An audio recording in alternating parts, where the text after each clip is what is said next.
live. Let's go yell at people on social media. Oh God. I can yell in announcements. Cool, I didn't please sign up do. for Yelly time. I thought it was gonna be Chillstream. It is Chillstream, but we have to yell before we chill.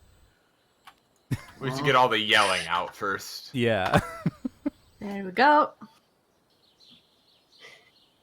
Just the beginning of the stream is the very end of Savvy just screaming, and then he's like, how you doing, everybody? I'm here for the chill stream. It starts off with a metal concert. Then we can chill.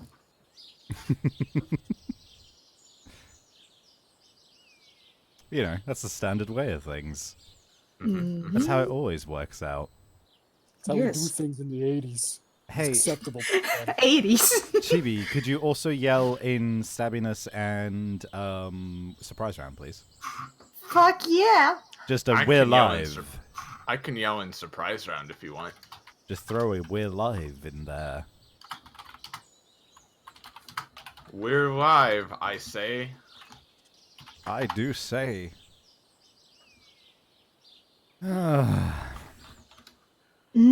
Everyone is excited and alert today. Yeah! Getting ready for some fun times in Stardew Valley. We're gonna make some crops and pet some dogs and see our dead grandfather come back from the grave to tell us how good of a farmer we are. We're gonna grow some dogs and pet some crops. Perform some casual necromancy. Casual necromancy. Every day on the Best Eternal time. Farms, I start my day as always. I make sure You know, I that's take my dog that's for a walk. I perform some casual necromancy. It's just a basic day up here in Stardew Valley, everybody. the start of that sentence. Just here on Eternal Farms. Just yeah, no, that sounds dumb. It's called Eternal for a reason. Oh gosh.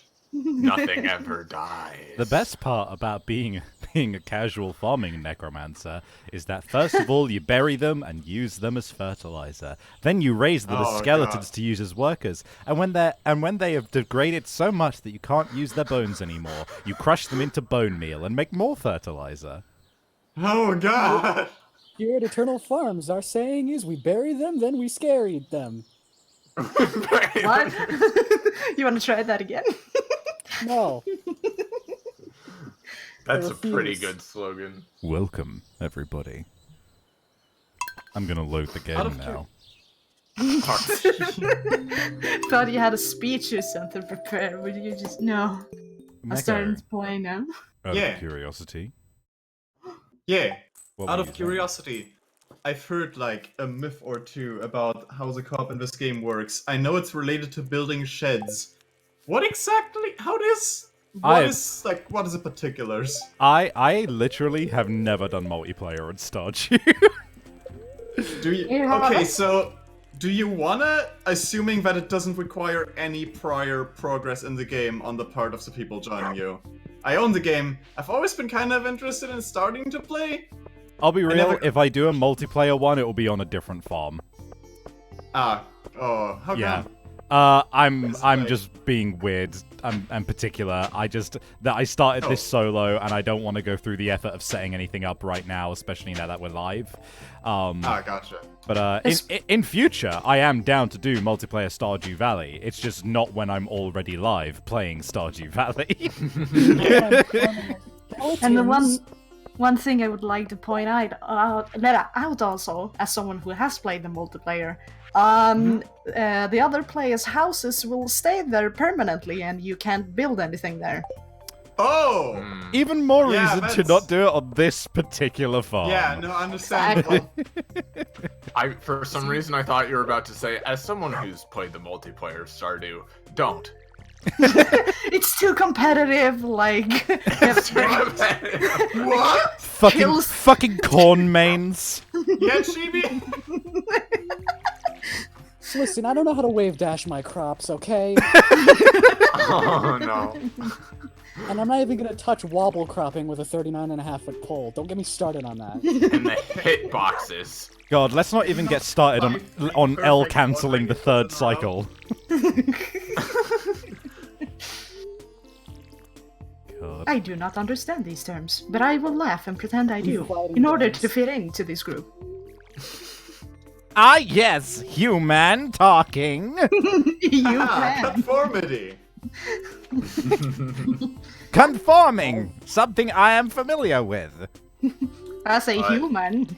Matt's evil twin. Yeah, I'm pretty sure that as you go, you get different like watering cans you can use, and like eventually you can water a whole group at once or something. Indeed, you can. That's- Yeah. That is how you harvest moon. That is how you harvest an entire moon. One piece at a time. Why do you think there's nothing on the moon? It has already been harvested. It's a really There you go. great game. It shows fantastic progression. First of all, you start as simply a humble turnip farmer, and then you take the moon. And you take the You moon. take the moon. And you take the moon. And you take the moon. Oh, I forgot about that. Also, God. Savvy, you forgot to rename the stream. No, I didn't. Did I? It says an octave higher for me. I hit. Oh, it says no. It's right for For me, me. it says Maybe Stardew just Valley. refresh. Never Refresh. mind. I refreshed and I can't read. I've become illiterate. I just remembered. I can't read. You have So made a lot of sor- progress since I was here last, Savvy. Yes. So slight indeed. problem. Yeah. I've existed for a lot of years on this planet. Is that the problem? Because Because I want to tell you that it's not a problem. We enjoy having you here. Yes. Don't ever say things like that. Holds a gun. You're doing it. Sorry, us. It's Never carry on. seen- Points a gun. We love you. let's just leave it at that. Let's just leave it at that. I've existed for multiple years on this planet. Let's just finish that sentence there. Hey guys, I just realized something really, just really troubling. I'm existing right now. Just, I'm goddamn alive? I'm I mean- alive. Is anything scarier? Welcome to existence. What is The life, crisis. really? Dude, What is a I mean- man? I was just about to say, what is a man? What is a stream? What is a Miserable stream? little A pile of- miserable little pile of viewers. No, it's actually like a moving mass of Enough talk. water. Let's That is a get more stream. back. Oh yeah, that's true.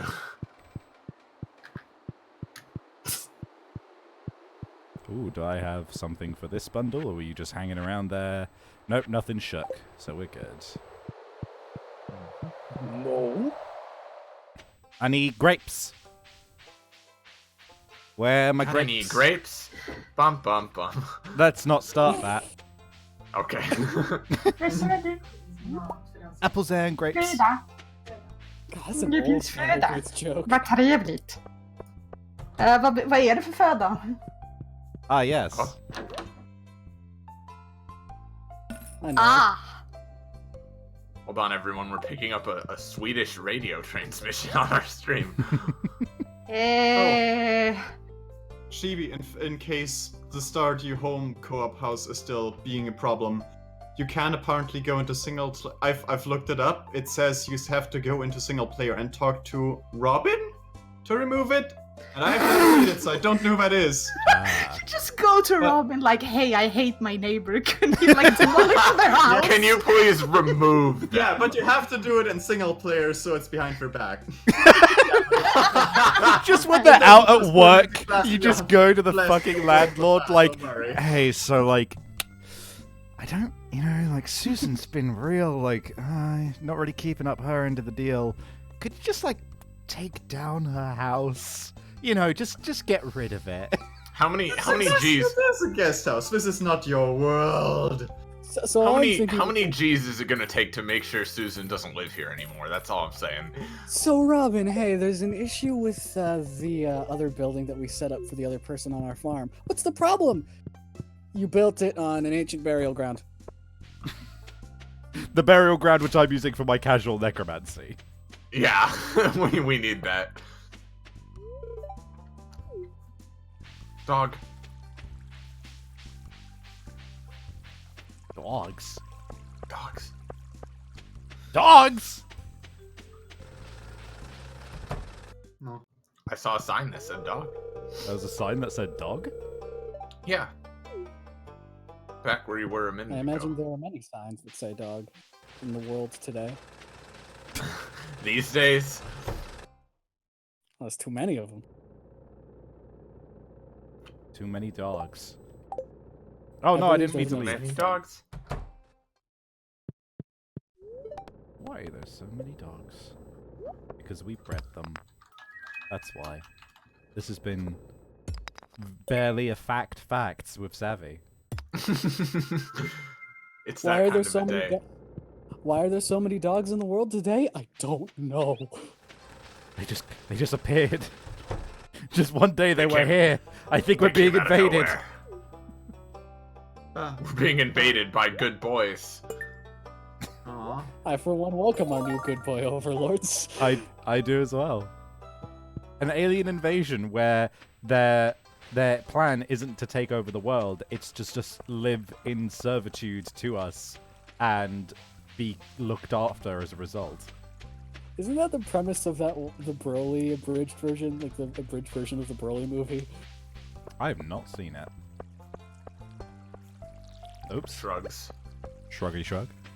I don't know. What's over here? Let's have a look and see how many crops have grown in the wild. Let's see what dwells in the depths of my farm.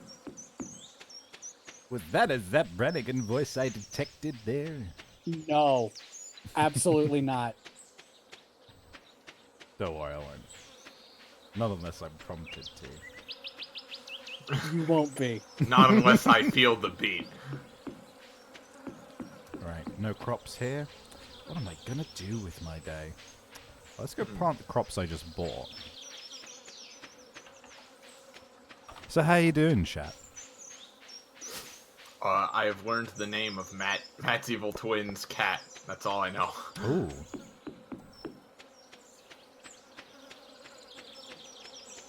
Cats are good. Cats are very.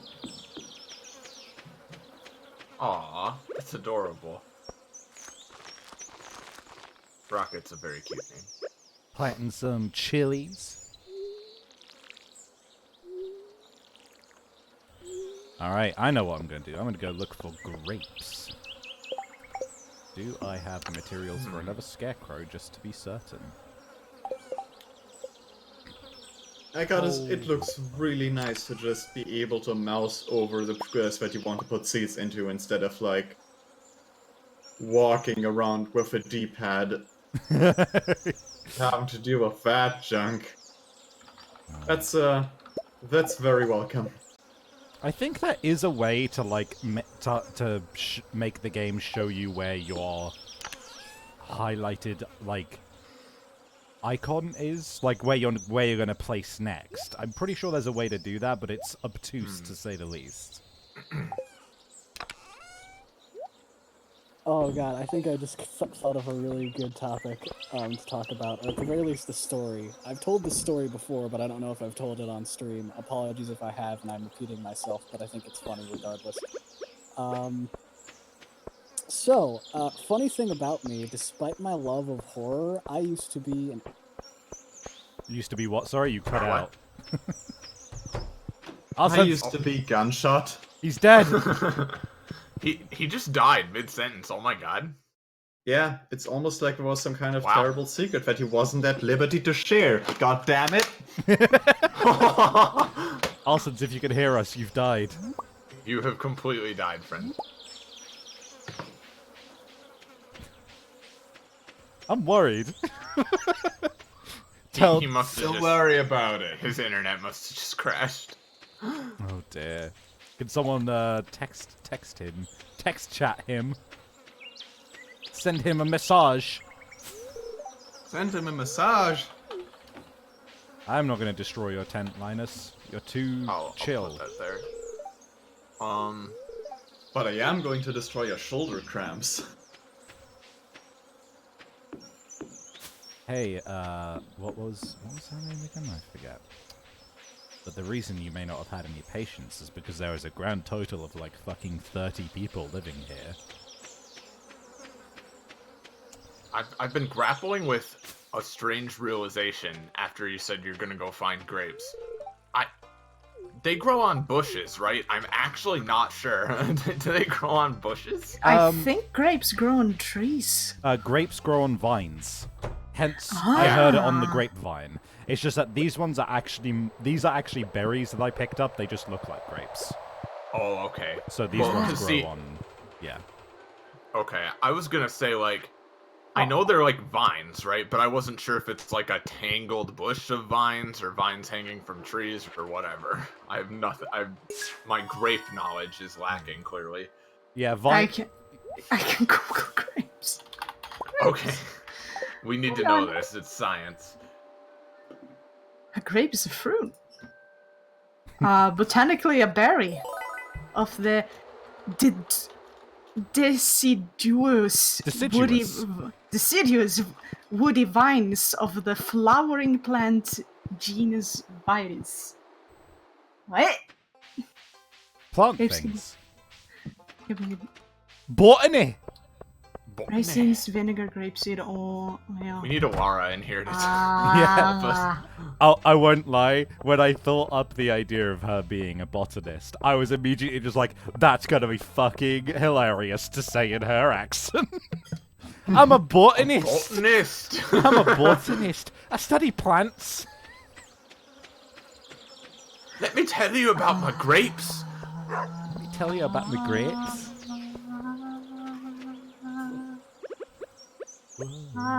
They grow on vines, you see. Yes, fucking... This is a conspicuous empty spot. I was... You right there, Chibi? Oh, selective breeding, blah, blah, blah. she's knee deep in grapes. 2, 3, Thick 4, 5, skins. 6, 7, 8, 9, 10. Right, so it'll be here. How about this, Savvy? Green or red grapes? I prefer red grapes. Me too. I like red better. They've got like a deeper taste to them. I've started reading the paragraph called Health Claims, and it starts off with the French paradox, which I'm gonna just... The French paradox of grapes. Hold on, blah blah blah. Please enlighten us. Comparing diets among Western countries, researchers have discovered that although the French tend to eat higher levels of animal fat, the incidence of heart disease remains low in France. This phenomenon has been termed the French paradox. It is thought to occur from protective benefits of regularly consuming red wine. You heard it here on Savvy's channel. Go drink red wine. It's healthy. Eat a steak and drink red wine with it. Or you'll die.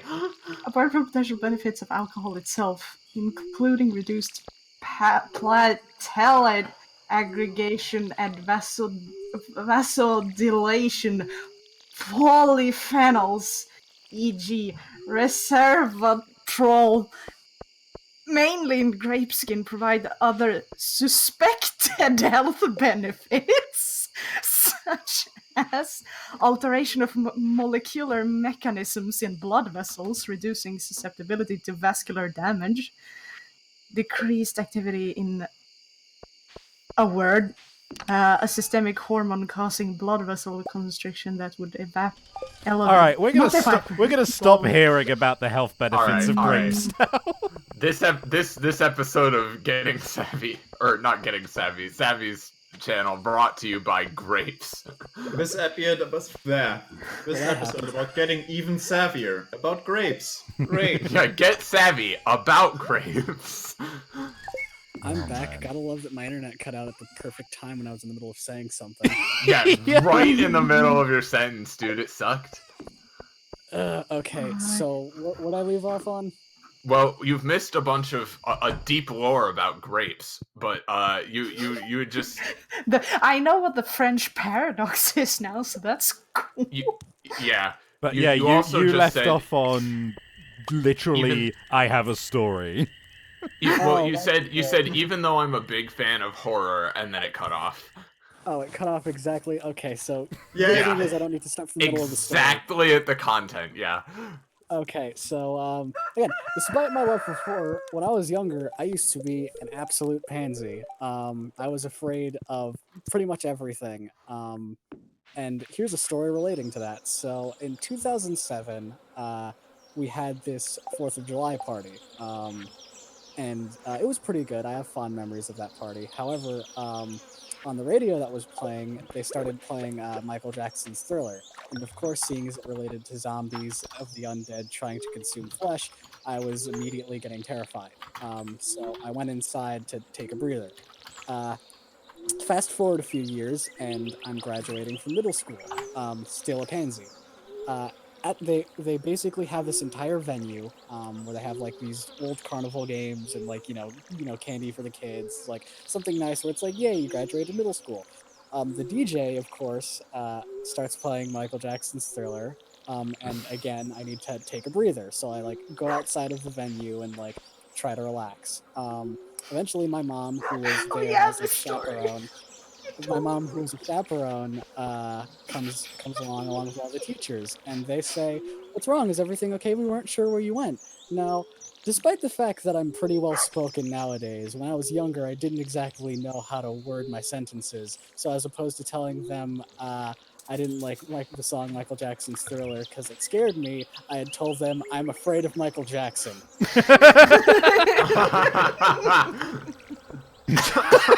I'm afraid of Michael. Aren't mean, we that- all? God. Shut. Shimon. He's here.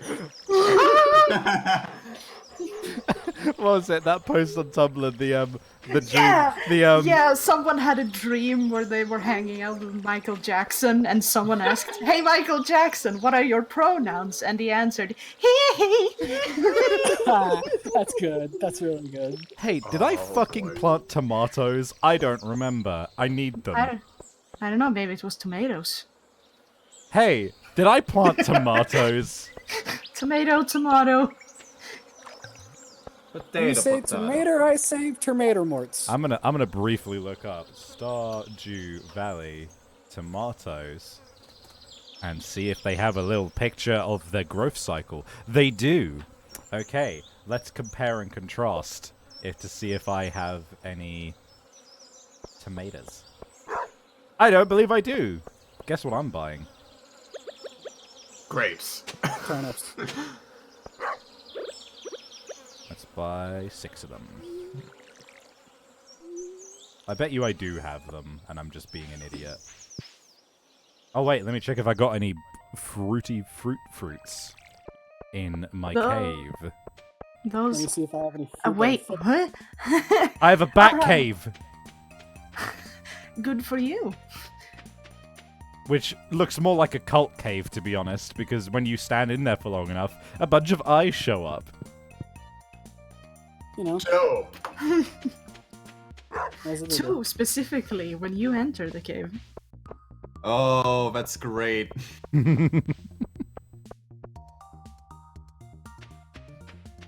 Here's a little questionnaire. How many eyes are supposed to exist in a cave? If you answered more than 3, I'm sorry. Wait, where does the 3 come in? I'm sorry. God, fucking horror hour. This week That's what- on Fuck Yourself. Maybe it's because I've been watching too much Crips TV. Hold on. I love the fucking syntax on this on this letter. I need grape for soup I'm making. A. Soup? I need grape. Grape and soup. B. The grape is capitalized. I need grape. I need a grape. I need I grape. need the loving embrace of grape. Help. Not a grape, not X amount of grapes. I need grape. Grape. It has the same comedic value of Like do you it's wanna grape a play- person. It has the same comedic value as do you want to play a video game with me? Hey, you want to play videos game with me? You know I hate videos game. OKKO is a good show. Want to play videos game with me? I need to watch that.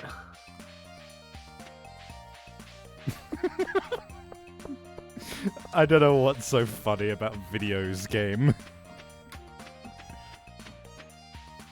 It's a really good joke. Comedy gold. Comedy gold! Comedy gold! Yeah. Yeah. Yeah. Where's some grapes? Oh no! Linus! Where are grapes? Grapes was sinking. Oh my god. Grape. That's a good goblin voice, holy heck. Dude, it's almost frighteningly good. It's really good. Hello. This is air, and I'm back in my natural environment. Oh, I've never seen the train pass through before. What does this mean? Can I jump on the back? No, I can't. Outstanding. Can I escape? Can I escape this dreadful place? That was a great 5 seconds of excitement I had, which passed quite swiftly. Yeah, if you jump on the back, you get an extended cutscene where you run from the police. You'll never take me alive. Grandpa?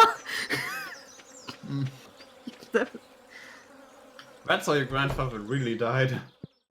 I'm sorry, son, but it seems you have escaped the beautiful farm I've given you. Hey, Neko, can you give me a gun cock real quick? Always. Thank you. I'm gonna take a dip in the spa. Oh, lewd. Let's get over to here and chill out. And then refresh my energy. Hell yeah. Steamy. I hate what I'm making right now. God, thank you for reminding me of that.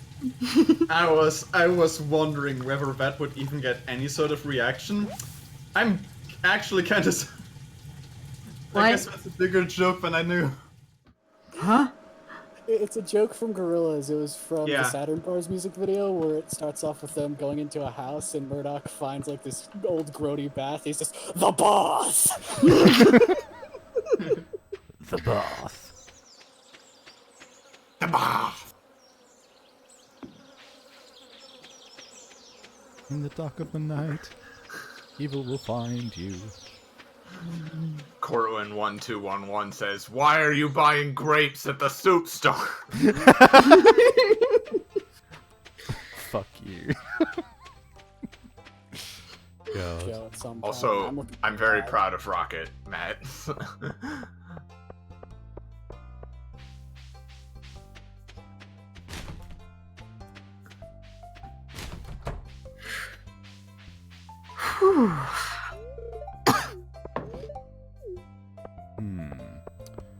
Let's see.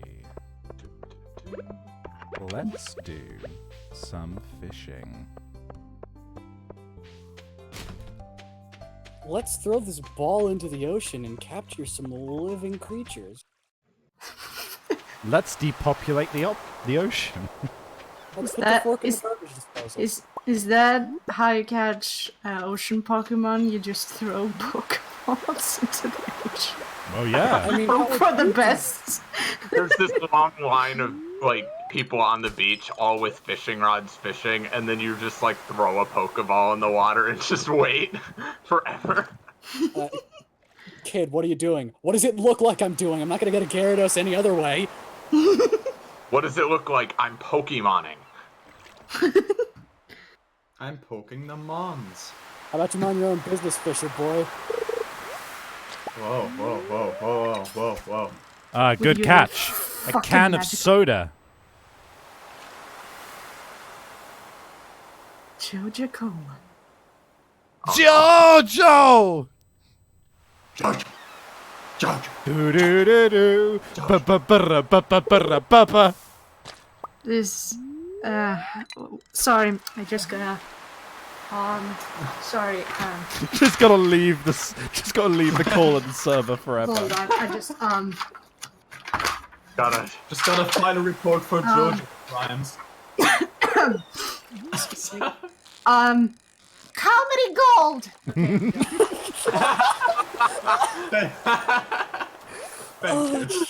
That was shit. amazing. The rustling of the papers made that so much fun. Yeah. The build-up was incredible. I wish I knew all the lyrics to Sonoshino Sadame. But I don't. This has been Things I Don't Know with Savvy.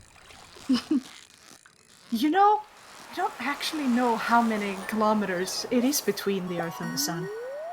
This has been being Things so I Don't Know with Chibi. For being so savvy, there's a surprising amount of things Savvy is not savvy about. How dare he? Hey, you...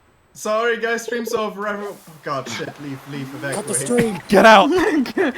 Get out before I kill all of you. Oh god, it happened. I've killed everyone. I didn't mean to, but there's one alive! Quickly kill her. We got a live one. We got a live one in here. It just Iris makes like a and you're like shoot her. Joke's on you, I've been dead for 25 years. I sentence you to death by Vocaloid. Yay? Thank you, that's... Yes! Okay, sure. Execution Okay, commencing. I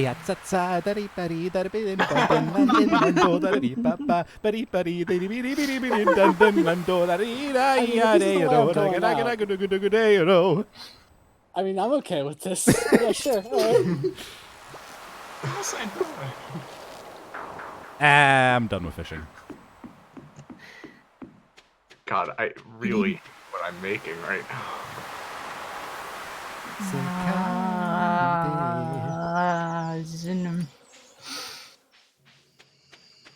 Just this even My anaconda don't want none unless you got buns, hun.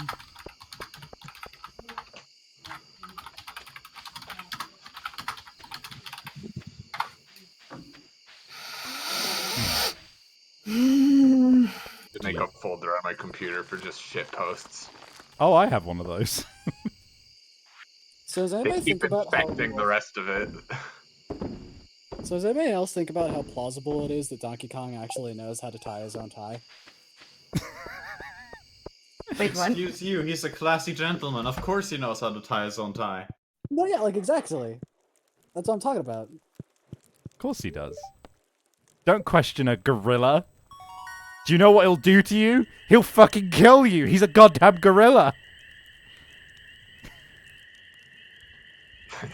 But if you treat him nicely, maybe he can teach you how to tie a tie and subsequently be the father figure that you always needed in your life. And teach you about trans rights. Exactly. We're dangerously close to the you-know-what voice again. Different monkey. I don't know what you're talking about. No. There we go. My Wait, name is fish. Winston Overwatch, and I say trans rights. My name is Winston Overwash, and I'm gonna Hold teach you how on. overwash. I said I'm in the bath right now. Hold on. Hold on. I have it here somewhere. There. I'm there holding it on. is. I found it. There it is. What, The image I use. what did you send? It's Chibi. In silent voices. You remember this conversation, you. Let me check. Hey, Chibi. Yeah. Oh boy. Yeah, what is it, Neko? Roar. So I've seen this image once before. I don't recall where. What is the original context of this? Well, you see, Savvy, during a night when we're just chilling and hanging out, he decided to talk to me in woos in Winston's voice. For like solid, So solid, traumatized. solid 30 minutes. Like, didn't stop. Yeah, like I did a solid 30 minutes of talking in the Awo voice, but as Winston. Paws on your bulge. Forget Notices your to bulge. Hold on, I need to get up that That specific song. that specific song. I need to find the lyrics again, and I need to do that like was it? I did the thing where like Winston walks up to you from across the bar. Oh no. Hold on. I'm gonna finish watering my crops and then I'm gonna do that. Hopefully I can do it this time. Because I've got a... You'll hear in a moment. I'm just putting you on the edge of your seats. You'll hear in a moment. You'll hear in a moment. Yeah? Yeah. Yeah? It's Oh, our Hold viewers on. dropped to Hold on to zero your at some butts. I'm point. just finishing watering my crops. it is a magnificent performance out of you against your will take part of. Chibi says that she's currently tied to this chair in this empty Broadway stage. And Sapphire's God. up there making an absolute fool of himself. All right, last bit of crops. Let me pause and bring up the words. Our viewers have dropped to zero. That's weird. Hold on. Yeah. Alright, let me find it. I sent them all on their way. I made the stream 404. So In the words no, of a man, I do not want to unleash the apocalypse. Right, on well, first all. of all, I'm going to link this in chat real quick. In Because the words of a man it's a good song. But, in the words of a man greater than myself, there goes the rest of the fan base. All right. Lose the respect of the fan base. All right. Could I please have silence? And can you tell me, do I sound farther away from here? Yeah. Yep. Okay, prepare yourselves. Oh, hi there. I couldn't help but notice your bulge from across the floor. Yeah? All I need is footsteps sound as I get closer. Too big, exaggerated, like. Yeah. Oh. Hold on. Help me out of that. Savvy. Someone help me out of that. Okay, sure. All right, I'm back at the other end of the bar again. Are you Uh-huh. ready? Yeah. Oh, hi there. I couldn't help but notice your bulge from across the floor.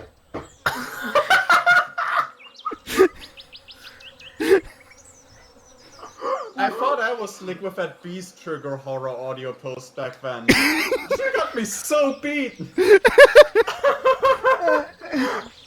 One. Don't I forget to couldn't stuff help but me. notice. I couldn't help but notice your grapes. Those are some nice grapes. Those are some nice grapes. I can't do the voice. You made me Copycat, you cover- joined at just the right time. You made me cover my chest in reflex. Oh god. Oh no. We're gonna give Chibi a heart attack one of these days. I just. Oh, I'm hate prepping for that Winst- right now. I've got a syringe full of air. Did you know that you could kill a man by injecting air into their veins? Yeah, Winston. The power of science! He has a syringe. He has a syringe full of red wine, which is known for preventing heart attacks in France, according to the French paradigm. Don't worry, I've got the animal fat here as well. It's my own. I made it myself. By eating peanut butter. Oh no. By eating people butter. No, stop! No, please, spare me. You can't run now. I was... Sorry, but my veins What, demand now? butter. Are you telling me I had a chance to run before? My bloodlust is infinite. Good to hear that.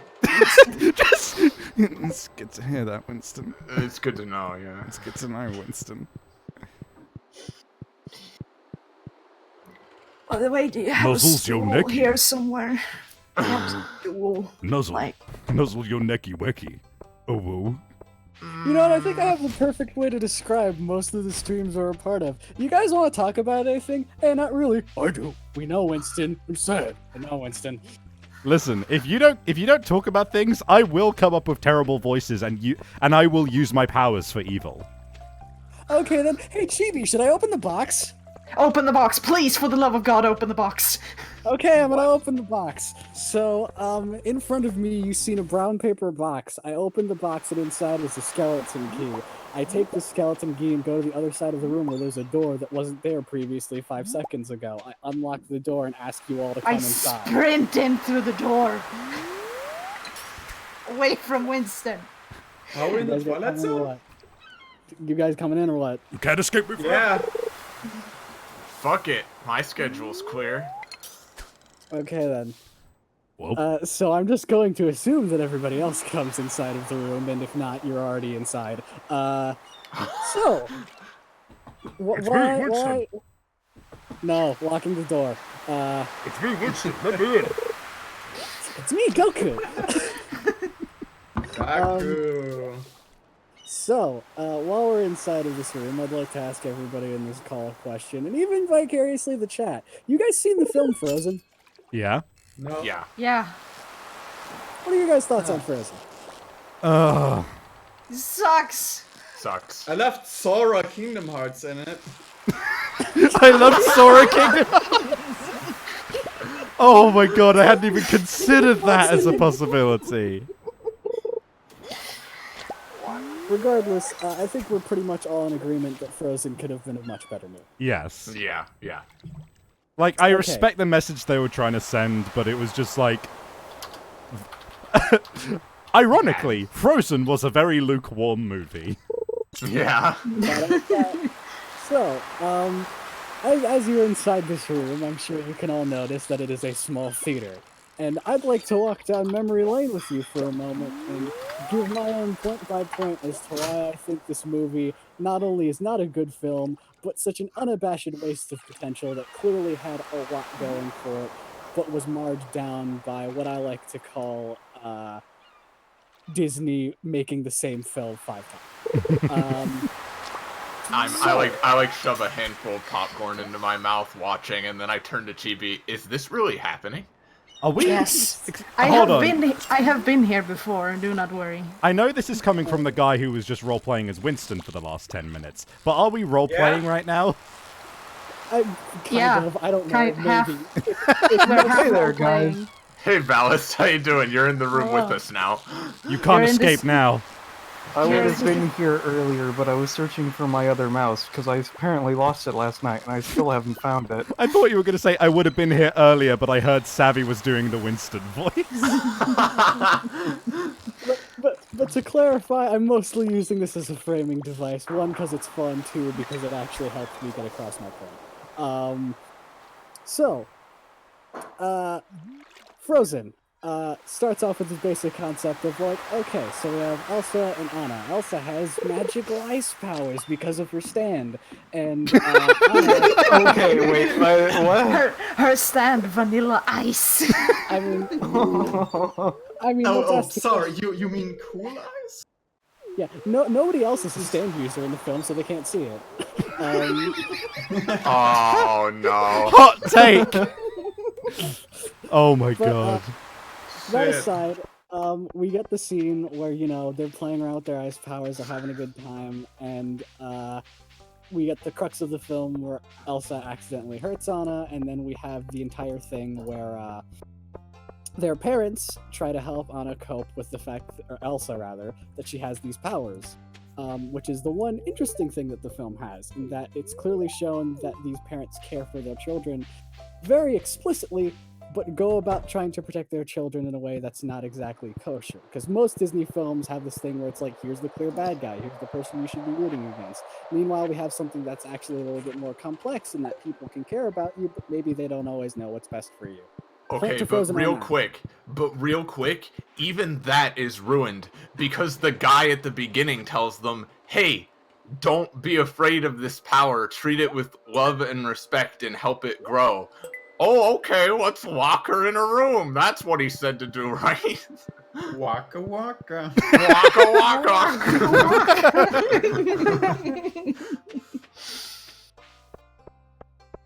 Carry on. Waka Look at waka. that Thanks ring. for the sub, Cod of Wisdom. Thank you very much, God, for subbing Oh my for 8 God. months in a row. We really appreciate it.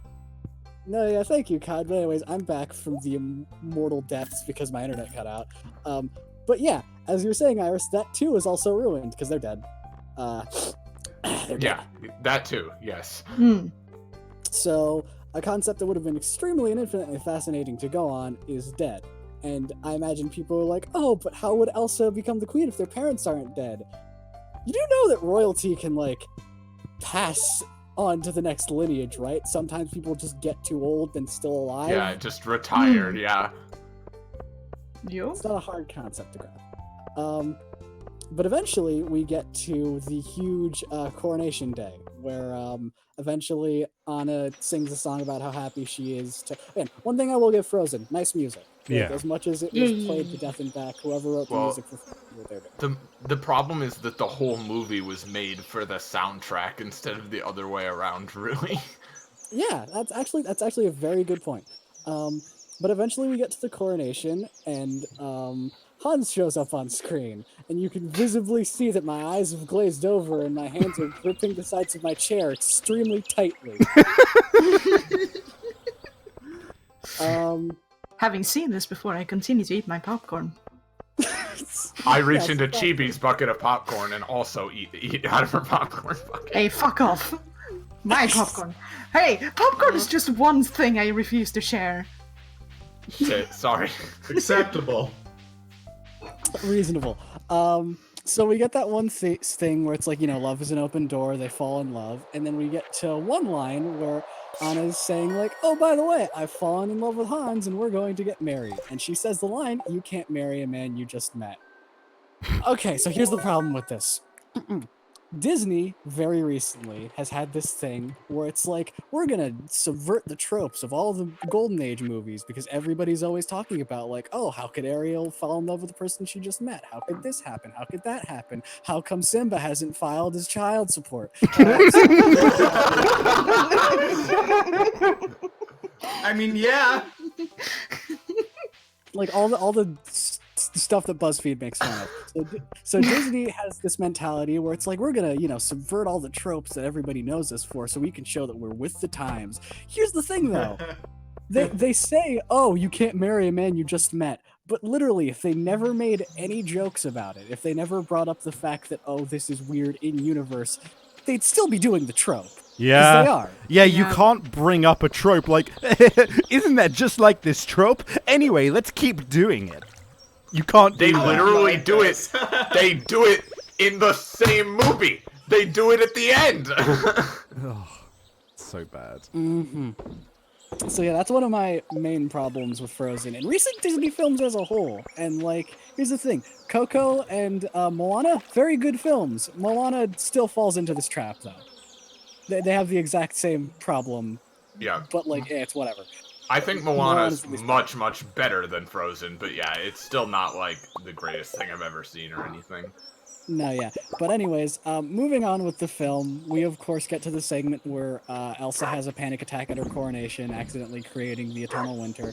And again, one thing I will give Frozen, whoever wrote Elsa knew what they were doing. Like, they absolutely did. Like, very accurate representation of this type of character. And dare I say, it's kind of inspired. But then eventually we get the part where Anna goes out and Hans leaves over to look after the kingdom. I want you to put a pin in this. I want you to put a mental pin in the fact that Hans is looking after the kingdom while they're gone. For me. I'm giving I'll you do big that ol' just anime for you. eyes. For you, Arson. Just for anything. you, Arson. Yeah, Only for for you, you. anything. If anybody else asked me of this, I'd tell them to go die in a hole. But for you, Arson, I'll do it. But anyways, so yeah. So they go, Anna goes out, and she eventually comes across with another thing about this film. I don't remember the name of the fucking moose herder or whatever. Like, I Kristoff. really don't. What did we call Kristoff. him? Didn't we call him Jim Sterling or something? Yeah, I Because I am motherfucking Jim Sterling. All right, that's his name now, Jim Sterling. Jim motherfucking Sterling. I have this joke where if I can't come up with a name for a character and I still need to talk about them, I just give them a random name. So I named him Jim Sterling, and the moose was fucking John Egbert. So John Egbert and Sterling. Can I just? I'm sorry, really quick, just on the point of Jim Sterling, in the movie, not the real one. Rukurai, thank you very much for subscribing for 8 months in a row. Thank you very much, Rukurai. Oh, thank you. Animation's back. It's back. I was just gonna quickly say, one of the things I hate the most about this movie that nobody fucking mentions is that the beginning has these cool, like, ice cutter people that Kristoff is from, right? They're singing their cool song, yada yada.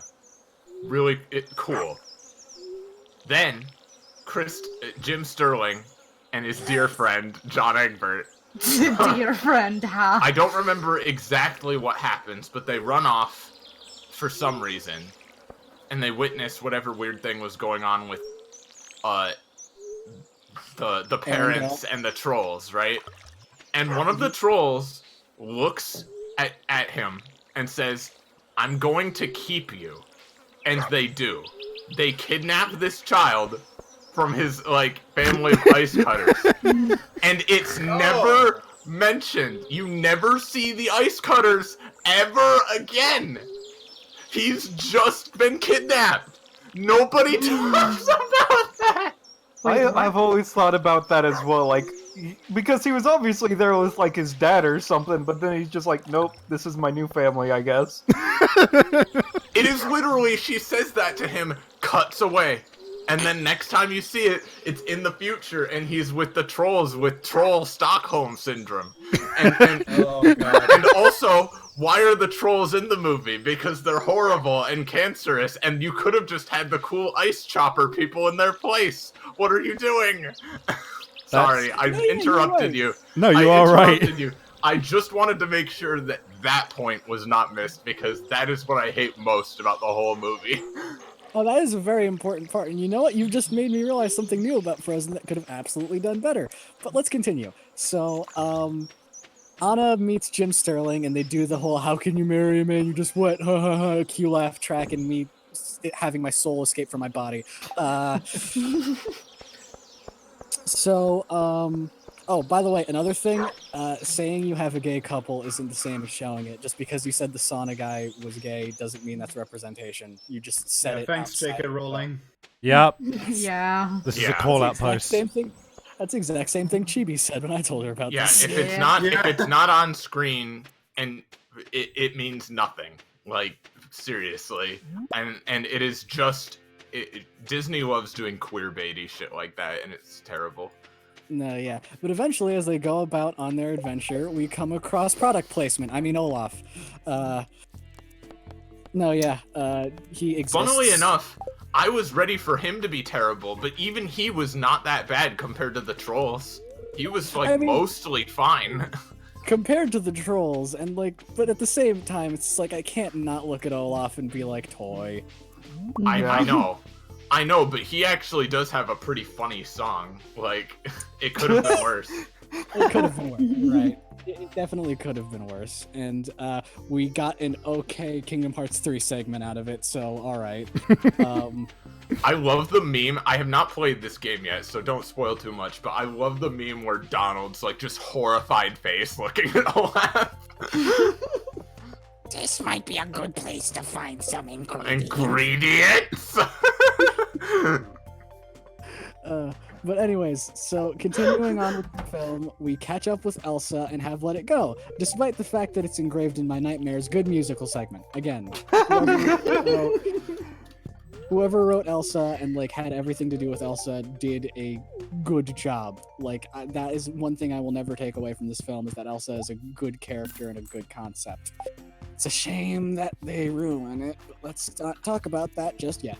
So, Eventually, they catch up with her and they come to the castle. And Anna's like, "We finally found you. Now we can stop this." And Elsa's like, "I don't know how to stop it, and I need to be far away from these people." Again, Elsa is isolating herself off because she thinks she's more of a danger than a help.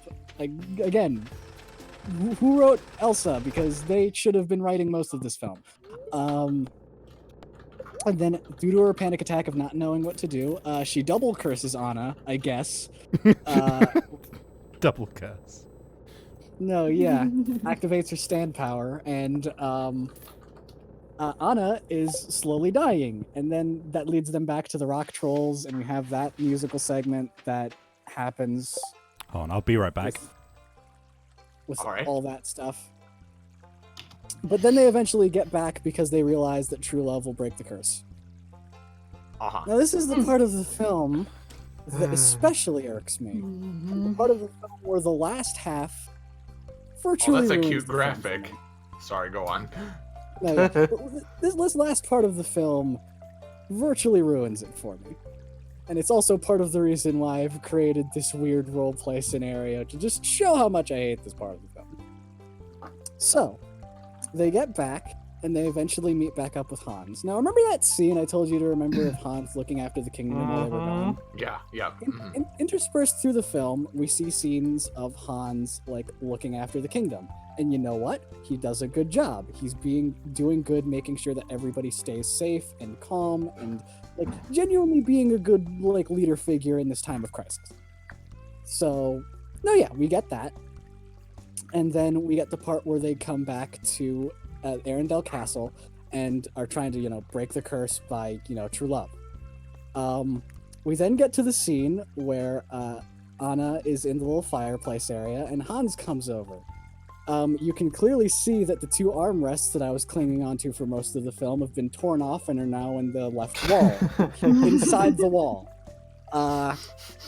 Elsa and Anna, not Elsa and Anna, Hans and Anna are about to kiss, and it's that one moment where everything goes slow. Oh, Anna, if only there was someone out there who loved you. I punched the wall so hard it creates a Yamcha crater. Okay, so let's talk about the first problem with this. When this film came out, everybody was like, "Oh, Hans is such a good villain. I never saw it coming. He's such a bastard." That's the problem. You see, in writing, one good rule of thumb is that whatever plans the character makes will never go 100% according to plan. Because life has little things with it that no matter whether you succeed or fail, a plan that a character will make will never go 100% unless they're a god or Mr. Hello. Welcome back. I So, love your little one-moment graphics, Effie. My wheel just fell off, so I'll be another moment. Oh no. Whoops. it's a shame. But anyways, continuing with this little tirade. So again, the fact that we never see any frame of reference for Hans being an antagonist Back. in the entire film is so bad. And you want to know the worst part about it? They even show signs of him being a good character by looking after the kingdom and being, competent and actually like a good person. So the fact that they come out of nowhere with this whole spiel about like, I want to take over the kingdom because I'm in the 7th in line and I'll never be king BS, it's like, okay, that's terrible. Another reason Yeah. I hate this. So Another much of reason the I- writing in Frozen is so shitty. Go on. Another reason I hate this. Frozen didn't need a villain. But it's Disney, so, we need a bad guy, because how will the viewers know what's good and bad if we don't have a bad guy? Because, our audience doesn't know. If we don't have a bad guy, then what are we doing? We're Disney, we need a bad guy, because that's what we're known for, apparently. I feel like Michael Jackson's Black and White should be played just to illustrate their morality, because they don't fucking understand anything other than black and white. Not that that's the theme of that song or anything, I just feel like, people need to open their eyes that morality isn't black and white. It's gray. No, yeah.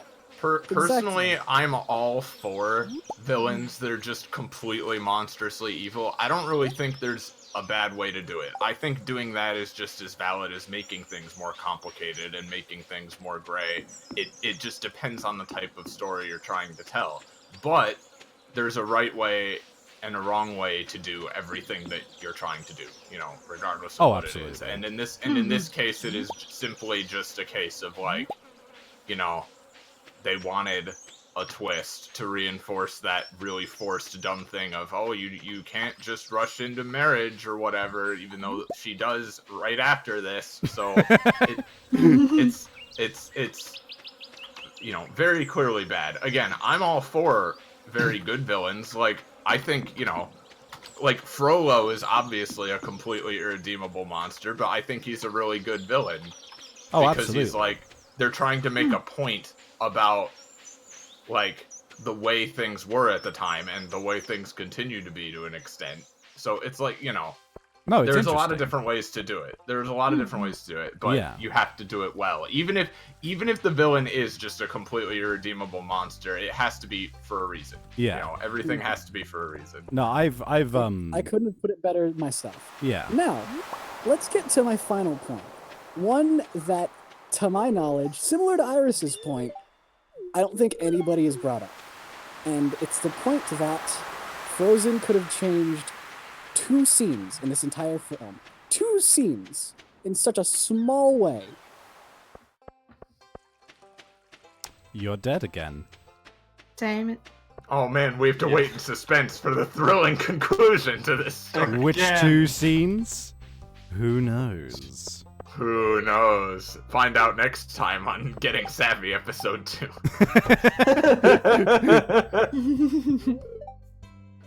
I'll be real. That would not be a good just 3 hours of not what was advertised. I cut out again, god damn it. Yes, you Apparently, did. 2 scenes. Okay, we could change 2 scenes in this film, and it would pretty much change everything and make it like almost all the major problems I have with this film. So, in this little small liminal space theater I've created, I take out a small disc, and on it reads Frozen, the arson cut. I put the CD in the projector. Yes, in the projector, don't question it. The really old overhead projector. The screams of the damned suddenly ring out in the theater before Arsons goes, "Oh, no, not that side," and flips the disc. Yes, exactly. How you know me too well, Savvy. But no, yeah. So we watched the film, and it's pretty much the same. It has a few issues still, but even then, it's pretty much the same film thus far. And then we eventually get to the scene where, you know, oh, Anna, if only there was someone out there who loved you. That entire screen. They get in close for the kiss, and they do kiss. They do actually have the kiss. But nothing changes. Anna's hair is still stark white, and both of them start panicking. Hans they pulled the old Maleficent, huh? Alright. No, yeah. They both start panicking. Hans especially because he feels like he's done something wrong.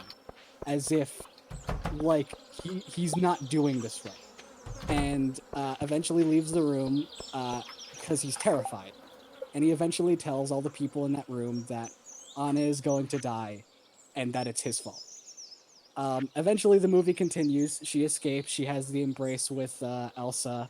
Sans Hans trying to kill him or her because, you know, bad movie. Man, I love Sans and Frozen.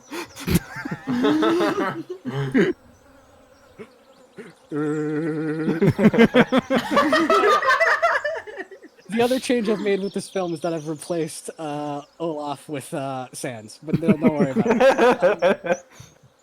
It's fine. On So- days like this, kids like you should let it go. Let it go. Let it go.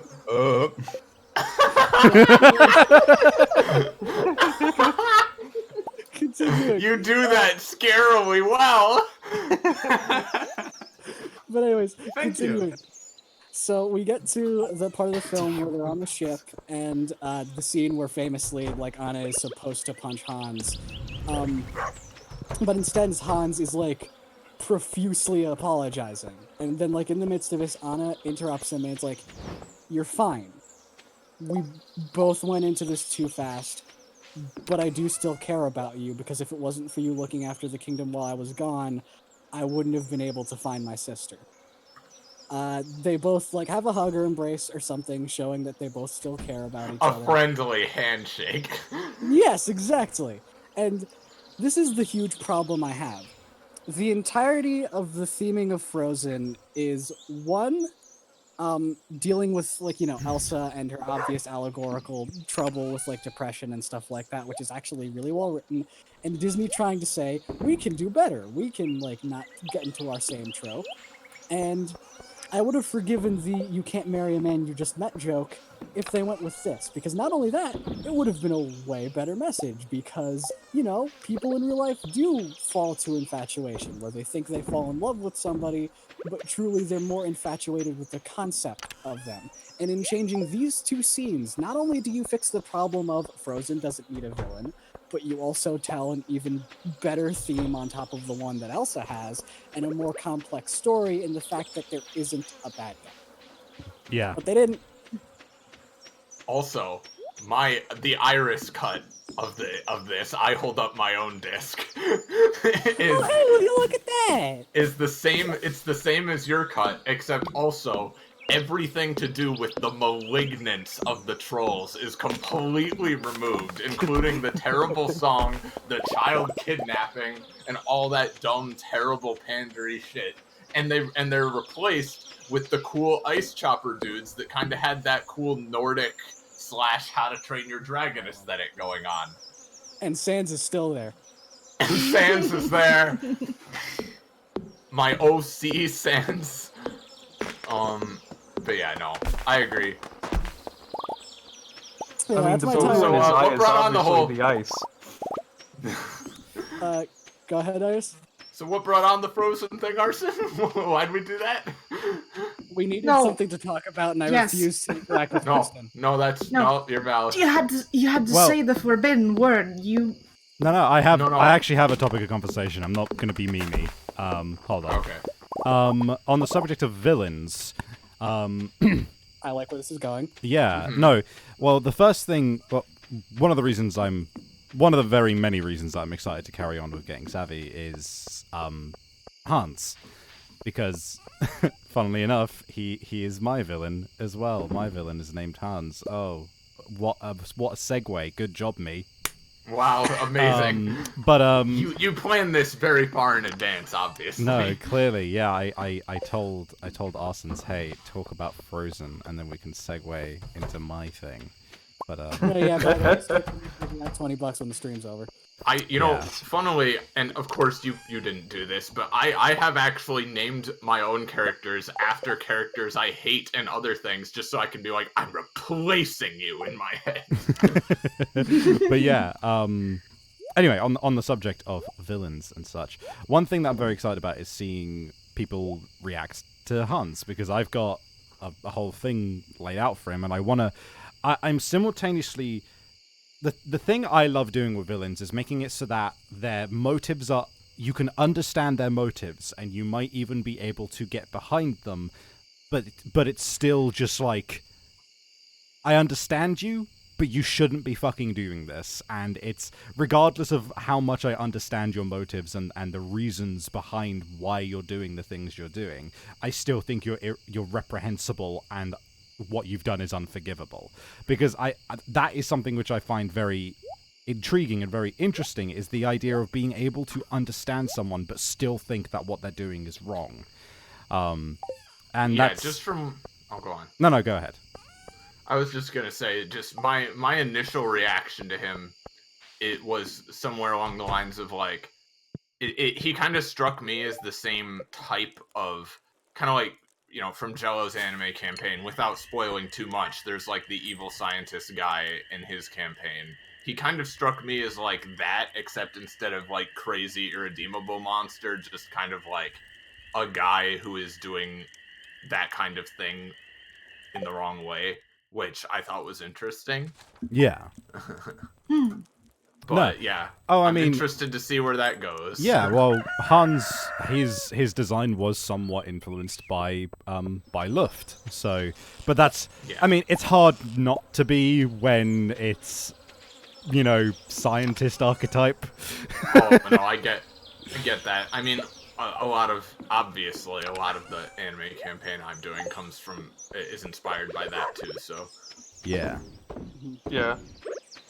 But yeah. Fun thing is that I also have a mad scientist character in Journal Seekers, but I won't say anything about her because I'd rather people enjoy it blind. It is a fun archetype to go through. I still need to watch that show. God damn it! But No, yeah. yeah. Journal Seekers is a fun time, and I'm gonna show myself because I'm here. No, do it. Go for it. Do it. But yeah. yeah. I mean, one thing I do actually want to talk about as well, if you guys would like to hear it, is I won't go through all of it because it's a very long tale. It took place over the course of like 3 years or something like that. But my first major and properly developed D&D villain that I ran, via DePayne, who did actually cameo in the first episode as a background the one character. you were talking about in that wrap up. Yeah. Yeah. So if you guys are interested, I can talk a little bit about like her motives and why I thought she was intriguing. I mean, yeah, you can go ahead. It's your stream, my man. Cool. If you do talk Go about for it, it. We can each take a turn talking about stuff. Why not? By all means. Oh no, yeah. But Because yeah. this might be a very good time to like share stories of old D&D campaigns that never saw the light of day. That Very might be true. fun. Oh yes. But yeah, so basically this was back ages ago. For those who don't know, I've been this might be my I think this is very much my 10th year of playing D&D in general, or tabletop games in general. Oh boy. Because I started when I was around I'm gonna say 16. I think it was 15, but I'm gonna say 16. Oh wow. So it's been a long time, and I've been like a dedicated dungeon master or game master for about 8 years, I would say. And my first ever game that really kind of convinced me that I wanted to just be a DM like as often as possible and run my own games was a game I ran for several of my friends at school. And it started out like really simple, and the whole thing just started out with I created a dungeon, and there was 3 kind of factions of people inside of it. There was ice elementals, there was necromancers, and there was like these barbarian bandits. And at the end of the game, they kind of had a choice to pick what kind of story they wanted to follow, and they liked the necromancers, and that kind of sealed the deal for the whole campaign. Me too, Savvy's past group. So these 3 factions are frozen, you're saying, because the necromancers are Sans. Yeah, no, Oh, exactly. God. Sans Undertale was one of the factions. Many years before Undertale even happened, Sans was there. But yeah, so God, that's too good. I can't take it when you make that noise. I'm done. I'm sorry. This time it was someone else. But yeah, And you didn't even notice because we're both just channeling the character perfectly. It's like Shaggy, you're channeling him at 1% power. 1%. 1% power, yeah. But yeah, so that was it? The thing I loved about it, right, was immediately when they picked the Necromancer, I was like, okay. They picked Necromancers, and I was actually kind of hoping they wouldn't. Like, I was genuinely like, I really want them to follow what's going on with the Ice Elementals. I was so fucking keen for that. That's the DM mood, isn't it? Yeah, it is. And like looking back, I'm obviously like, now I'm like, oh, I'm glad they picked Necromancers, but obviously hindsight's 2020. But so at the time I was like, oh, I was super bummed out because like, fuck, Necromancers have been done to death. Why do they even offer it as an option? All these other things. I was like, all right, I'm determined to make Necromancers interesting. I'm gonna make them.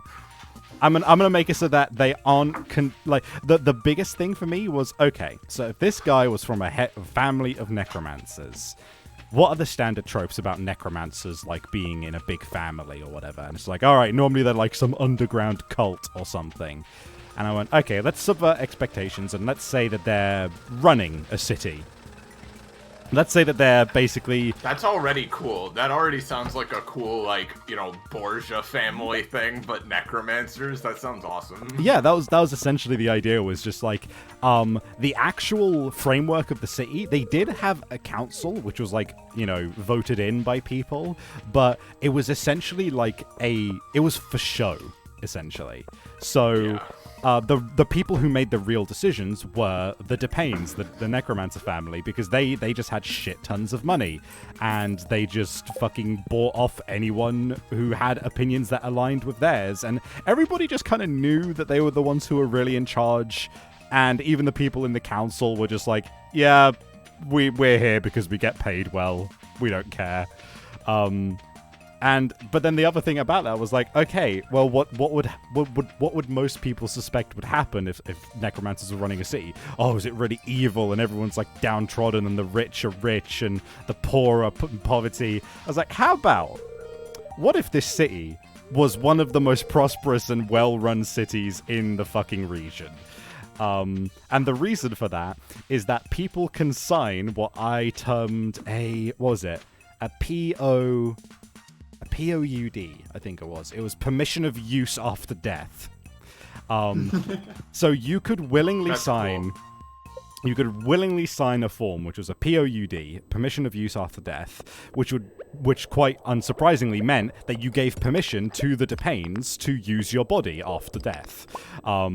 And so they would come and collect your body, and it would be all, a whole big thing, and there'd be all the final rites given and all of that. And then they would give that person a mask of a gentle repose, which for you, if you don't know what that is, gentle repose means that a body doesn't rot. They would give them a mask that gave them gentle repose, and they would dress them up in a uniform, and they basically ran around the city as taxmen, cleaners, utility workers, anything, and they didn't look weird, and they didn't set people off, because mixed amongst them were real people, and a lot of the undead that were used were given like commands that meant that they could actually hold conversations and stuff.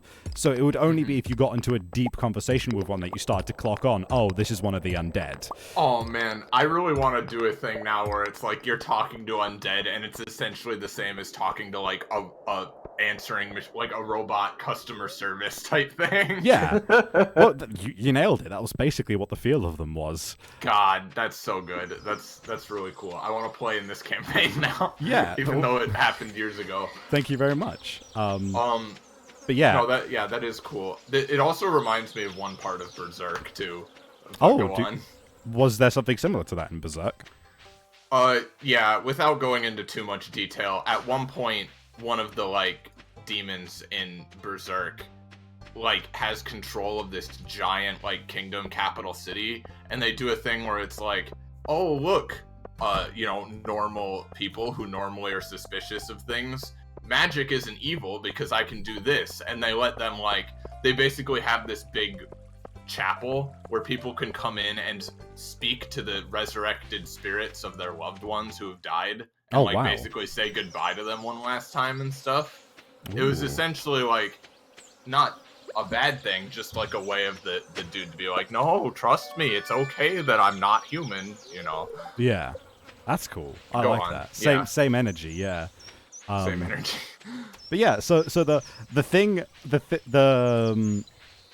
which turned the whole campaign on its head was the reason they went to the necromancers was because they stole. So this I'm okay. I said I wouldn't get into too much detail, but I just remembered how much I fucking love my old campaign. Basically, the necromancer they encountered was a Depane. His name was Murdoch.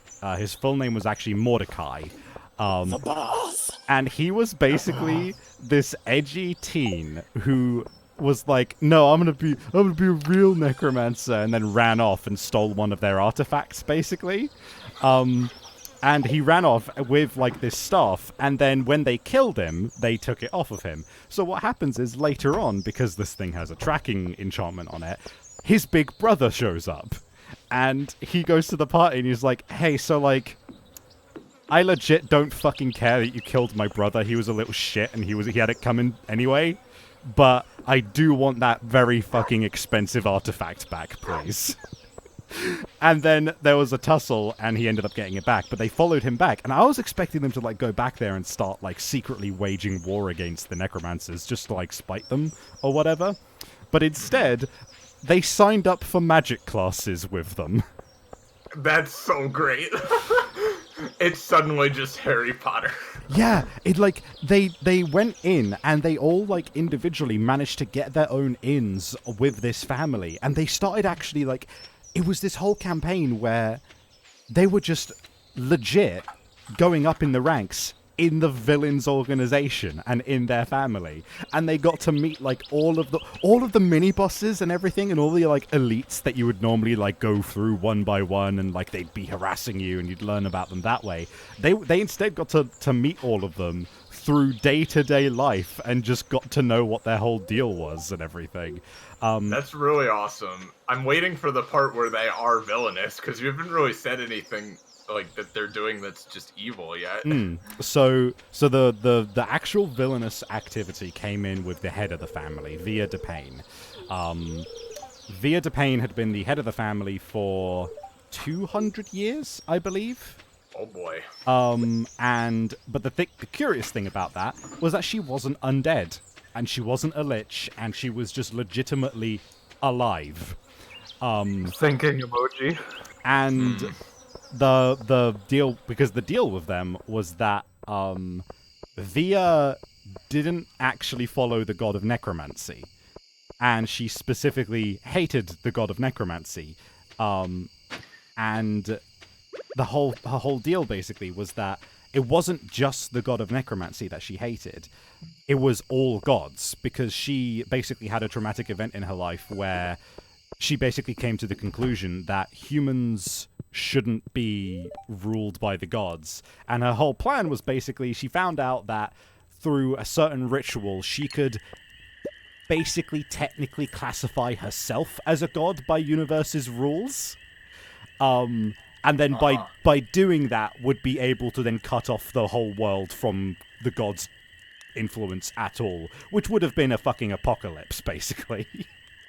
Blades in the dark.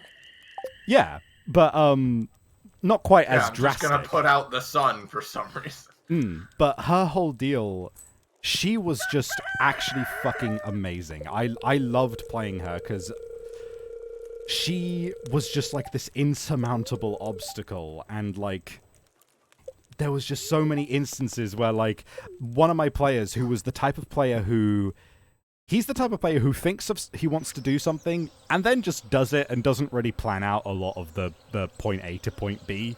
And it's partially because he's the kind of player who likes inflicting chaos because he wants to see how the DM deals with it. He was so scared of Via that he legitimately had to stop and think many times about what he was going to do whenever she was around. Because he was just like, alright, Via's here. I need to make sure that I don't actually get fucking, like, killed on the spot. That's great. That sounds so fucking fantastic. You know you've done something right when something like that happens. Yeah. Yeah. But yeah, she was a lot of fun because what I'd basically outfitted her with was she had this whole mystery surrounding her as well, where I always made a point of mentioning that she was wearing a large mantle with a cloak. You know, like the big like shoulder pads, basically. Yeah. And how she was never seen without it, and my players were convinced that it was magical or something. But the real deal was that the DePayne necromancers were known as the Blackbone necromancers, and it was a special kind of necromancy where you can tie all of the muscle memory and skills and everything from a person into their skeleton with intensely magnified necromantic magic.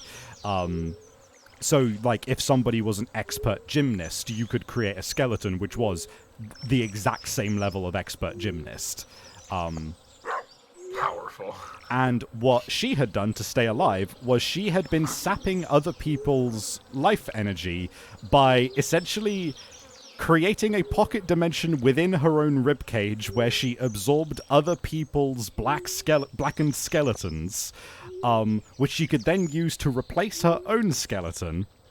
And but the thing was, it had limited space, so it had started bursting out of her back. That is very terrifying. So the reason she had the cape was because she had like a fucking cluster of black skulls pointing out of her back.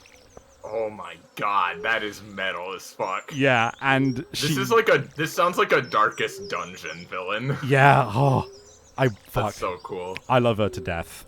I can see why. That's really cool. I'm glad that she drinks the bone helping juice. She does.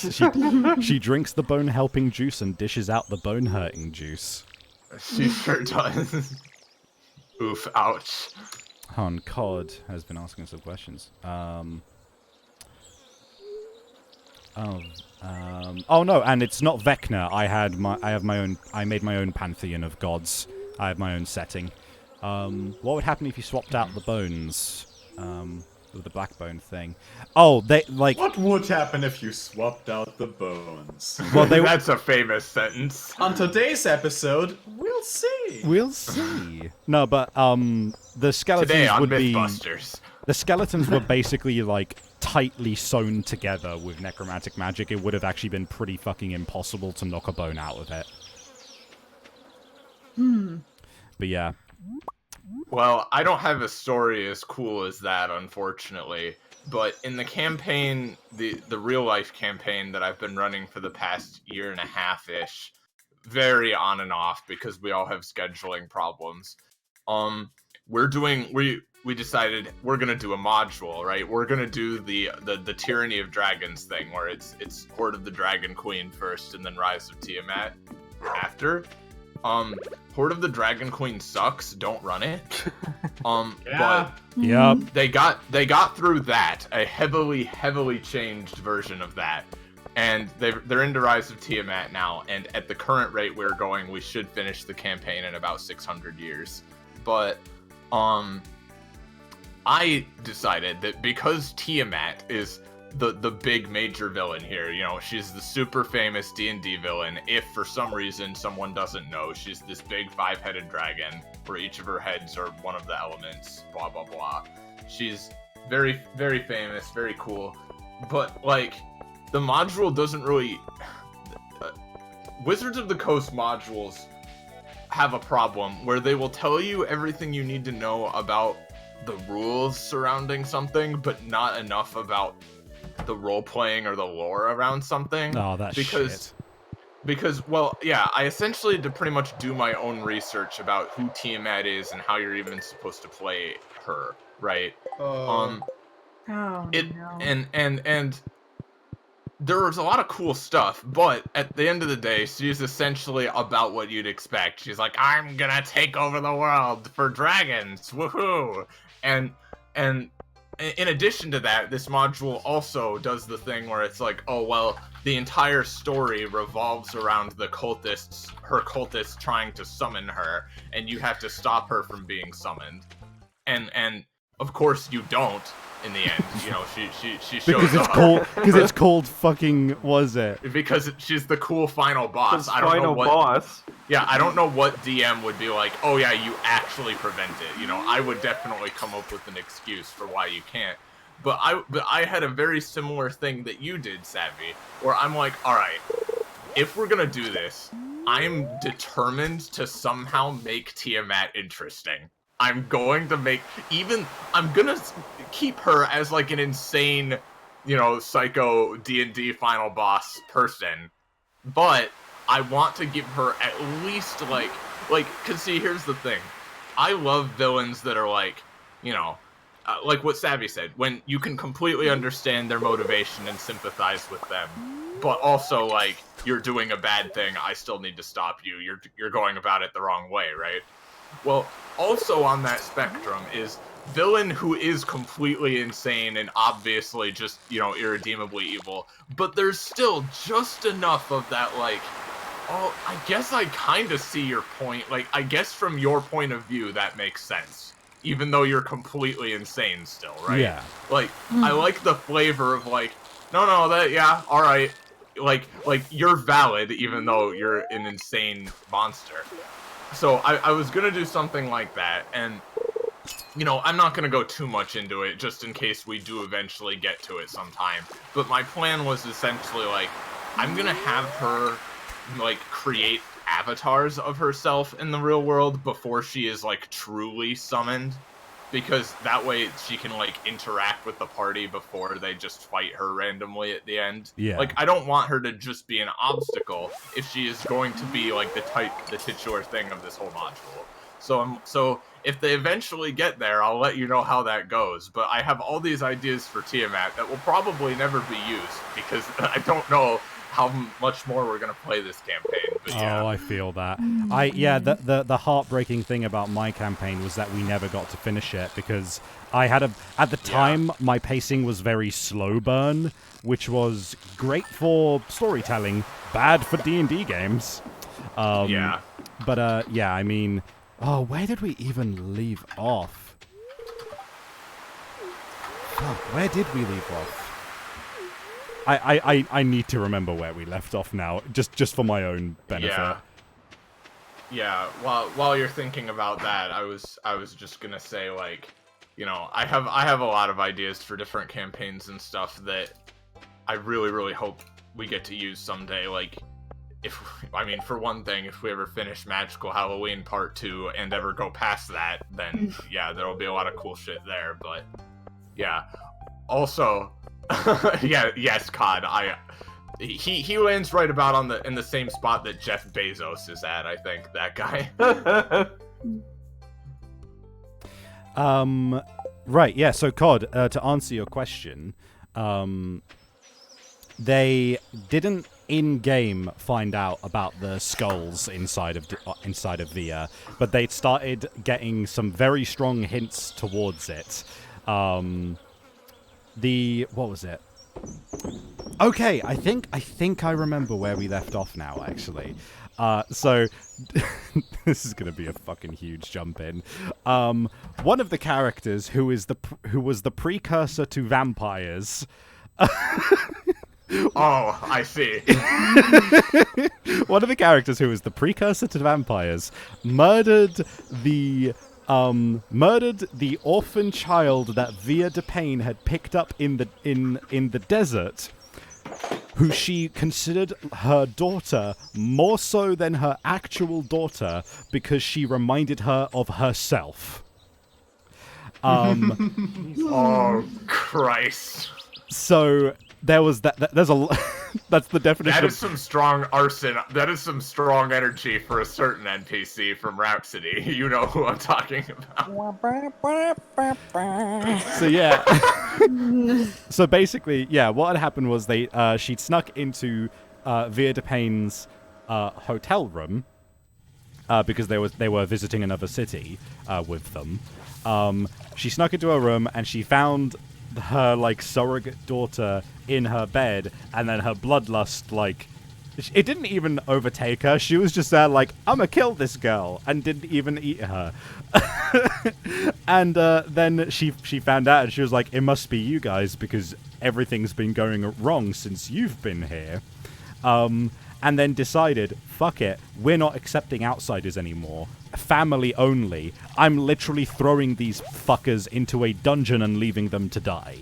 And the only reason she didn't kill them on the spot was because her son Stefano, the one who originally basically came over to ask for the stuff. Brother. Yeah, the big brother. Yeah, the original big brother who came over to get the relic back. He had been giving magic lessons to the changeling in the party. And he had fallen in love with her disguise, basically, unknowingly.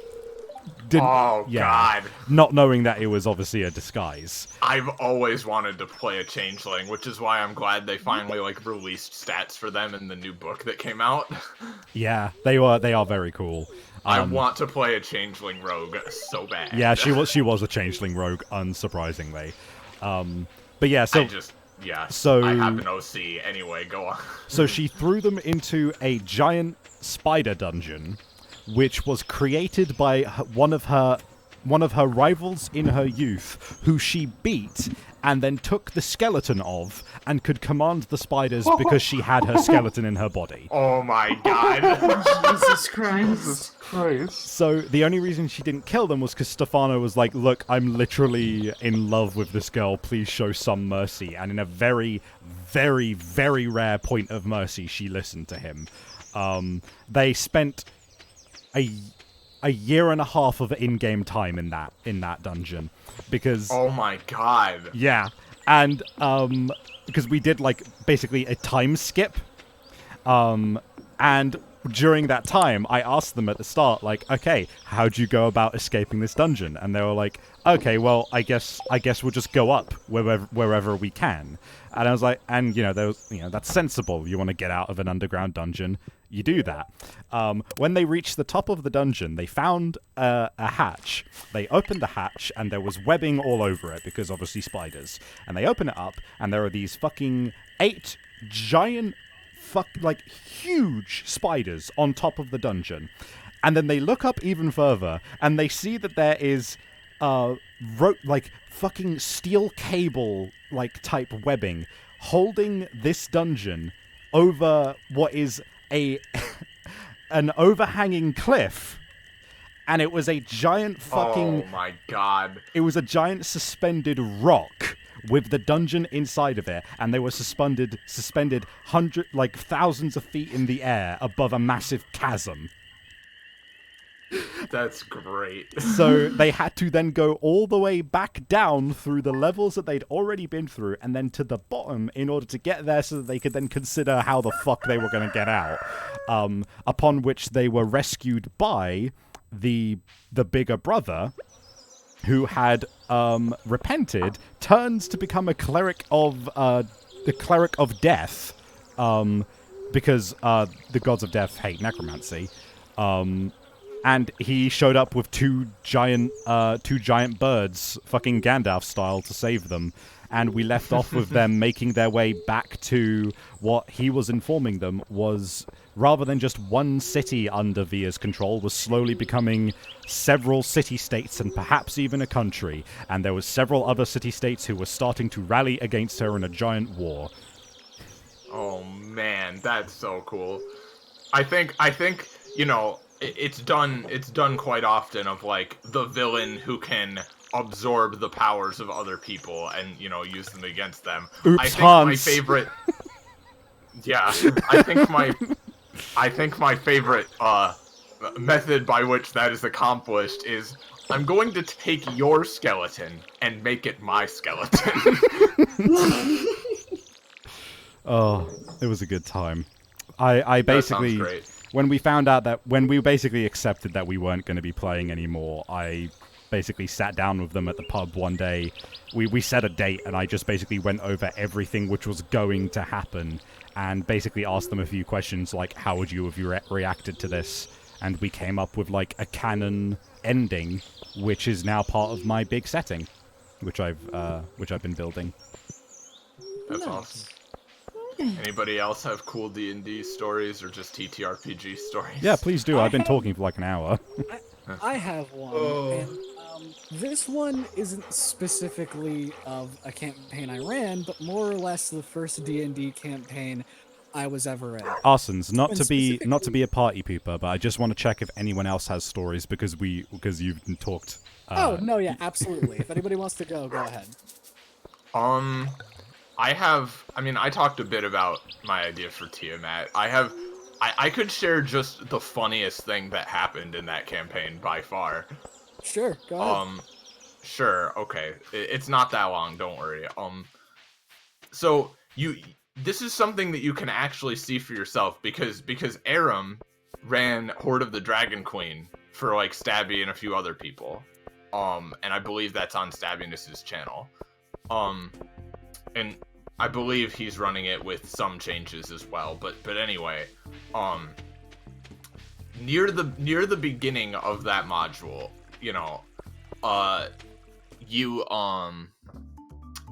after the cultists attack this town at the beginning, your job is to track them down and find out what they're up to and all that.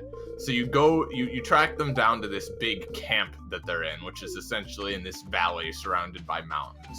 And in this valley, they've got a bunch of stuff. They've got an egg hatchery that they're using to try to hatch dragons for themselves. They've got prisoners from the town locked up in an area.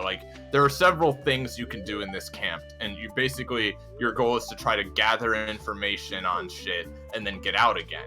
And the idea the idea is that during this part of the campaign, you are only about like level 2, right? So it encourages you to be like, okay, you're only level 2. You can't fight 100 dudes yet. You know, you can't fight hundreds of cultists at once. You need to use subterfuge.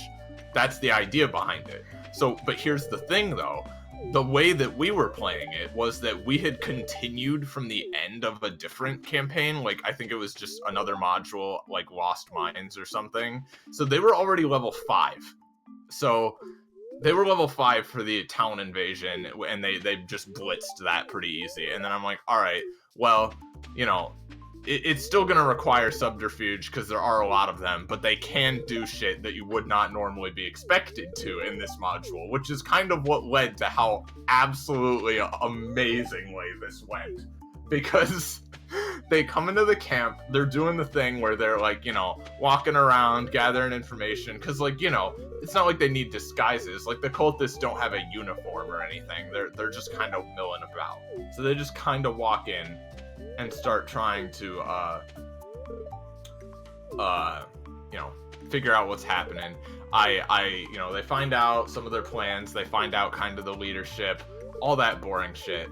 They make friends. This is important. So the guy they're trying to save in this camp, there are like a few optional objectives, but the main objective is find information and rescue this significant dude that's in the camp.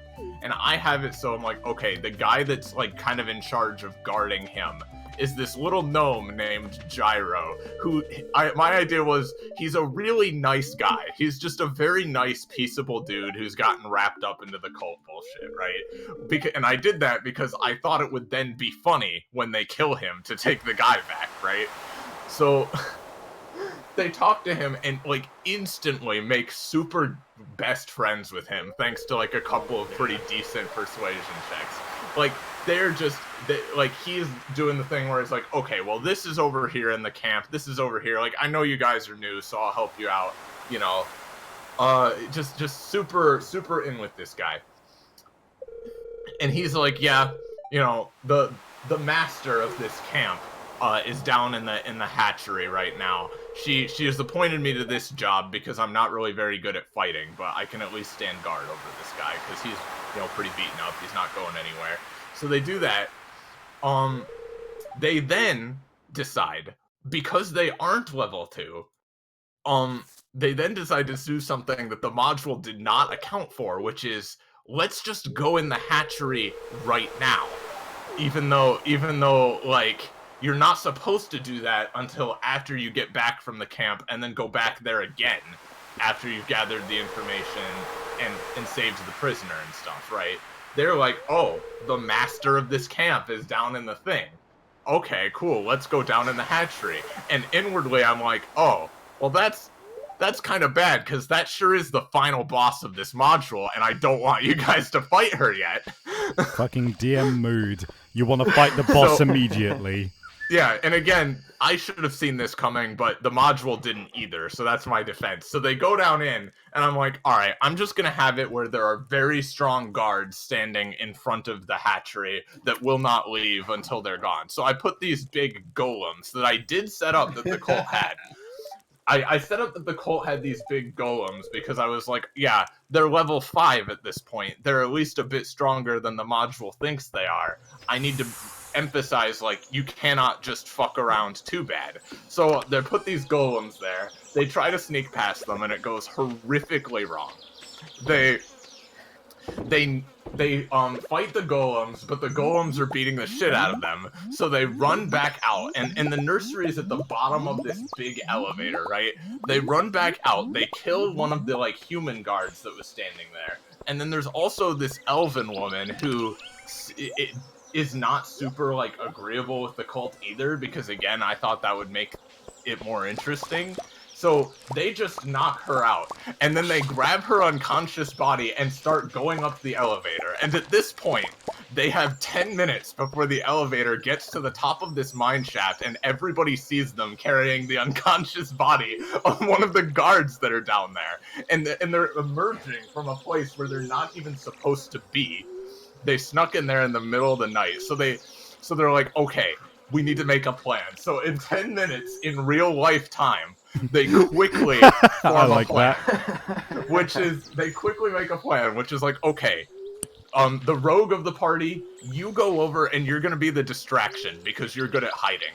So you make a distraction and then hide and meet back up with the rest of us. The two of us that made buddy friends with that guard I mentioned earlier are gonna go and either convince him to do something or knock him out or something, and we're gonna grab the guy we need to save and get out of here. You two, and referring to, I think it was like the cleric and the bard are like, okay, we're gonna go and get the other prisoners, like the optional prisoners, essentially, right? And we're going to full 100% this camp and then run. Just immediately, just run. Man, and I'm like, how have you got to feel if you're not if you're in a dungeon and you're the optional quest prisoners? yeah, right. So I'm sitting here like, this is amazing. I hope it works. And they get up from this mine shaft, and I'm essentially like, okay, go. And I rapidly switch between perspectives because they've split up the party. The rogue, to make a distraction, goes and starts setting tents on fire in one half of the camp. As you fucking do. Yeah. In the other half of the camp, the others all go up and start trying to rescue the prisoners. And they do. They manage to sneak past the guards and get to the prisoners fine. They start rescuing them. And then the guys that want to get past Gyro, I think they just tell him, oh, look, there's a thing over there. Go do that. And he's like, okay. And they just steal the guy right out from under him. And at this point, the group that's rescuing the main guy and the group that's rescuing the prisoners meet up. So essentially, it's just them and the rogue on opposite sides of this valley. And at this point, the camp is like in alarm because there's fire everywhere. And the rogue is having to run between burning tents, making stealth checks for the guys that are like looking for whoever could be doing this. And it's not like he rolls pretty well. He's not rolling amazingly, but at the same time, they don't know who they're looking for. Well, eventually, they do figure out, like, okay, it's that guy who's hiding. They eventually see him and start forming up on him, and he starts booking it.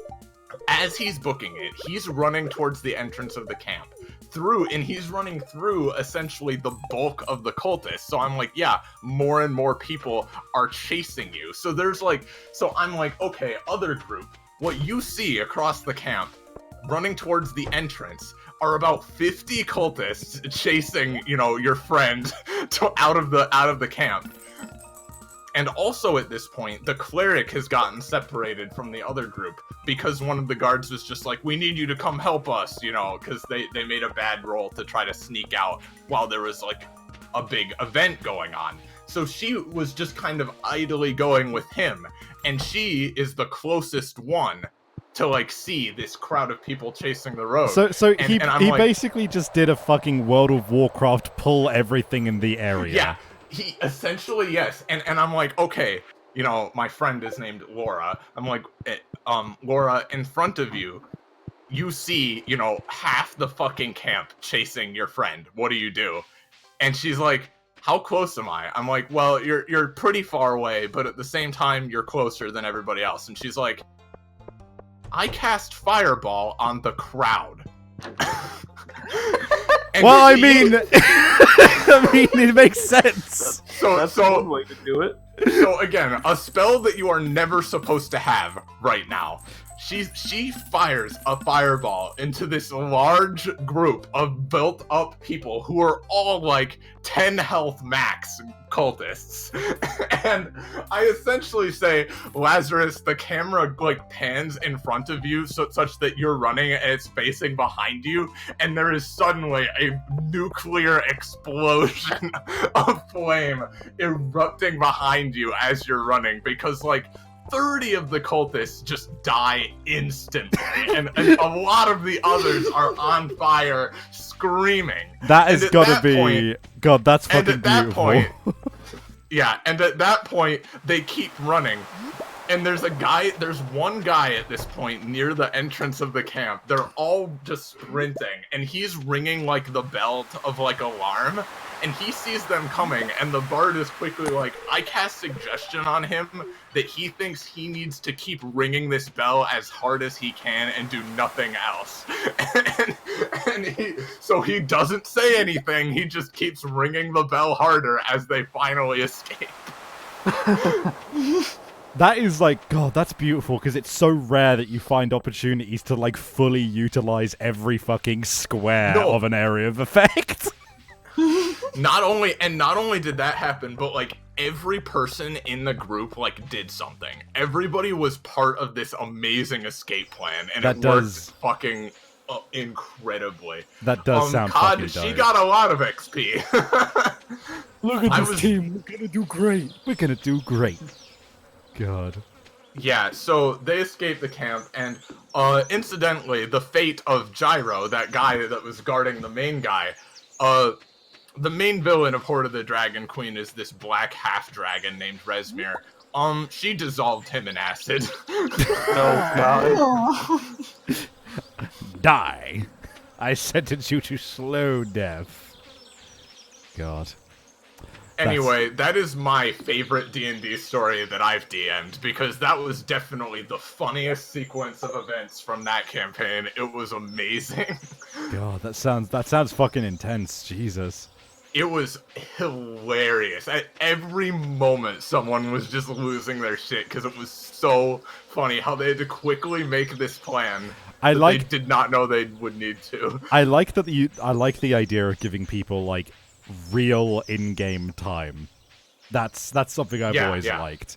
It's very rare for that to happen, for situations like that to be appropriate, but I do love doing stuff like that. Yeah, it was great because I'm like, okay, they turned the elevator on, because if they didn't, the golems were gonna kill them. The elevator's going up, and I did say before, it's like, okay, it's a pretty deep shaft, it takes a while to get to the bottom. So I am like, okay, you have until this shaft gets to the top to make a plan. Fantastic.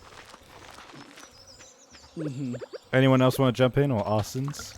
Shall we? I think I've decided against telling the story I originally wanted to, because most of it revolves around a character that is not my own. But what I will say about that is shoutouts to Zan and Carl the Skeleton. I'll leave it at that. Fair enough.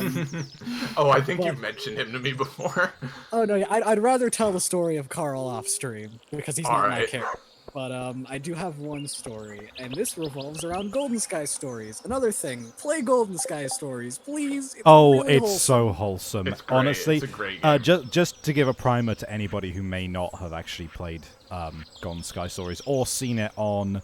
Oh yeah, I might as well plug Third Wheel. Yeah, I might as well plug Third Wheel. If you go to YouTube and find the Third Wheel, they have a set of streams of Golden Sky Stories. And what's Golden Sky Stories, you might ask? It is a game where you play as animal spirits that can turn into people. I believe you can turn into people, can't you? Yeah. Yeah, but the idea is that you just help. You just help people who are having regular daily life problems. And it's super fucking wholesome and adorable, and you need to go play it.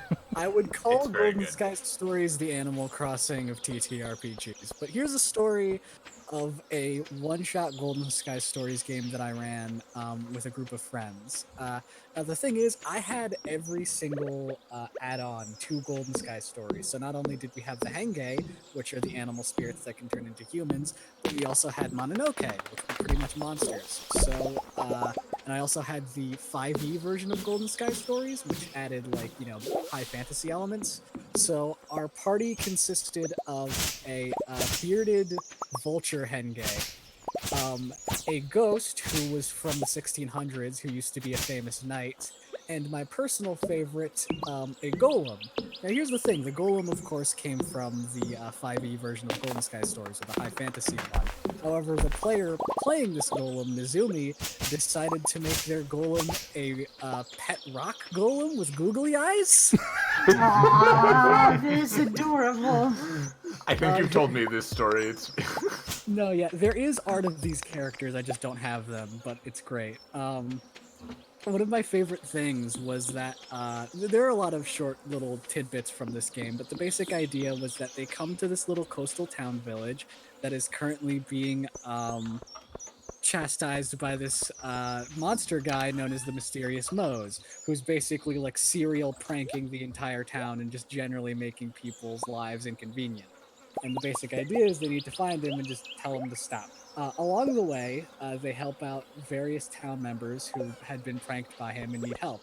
One of them was that there was a seafood place that was lacking on staff because the staff was told that they were going to take a vacation. What they don't know is that now the head chef doesn't have any more employees, and what the employees don't know is that they were taken on a vacation to Detroit. Only one person enjoyed it because they were able to take a picture with the RoboCop statue. That's highly Also- specific. There's a quick question from Barakatir. Is this the Golden Sky Stories that's on Dragon Queen? No, it is not.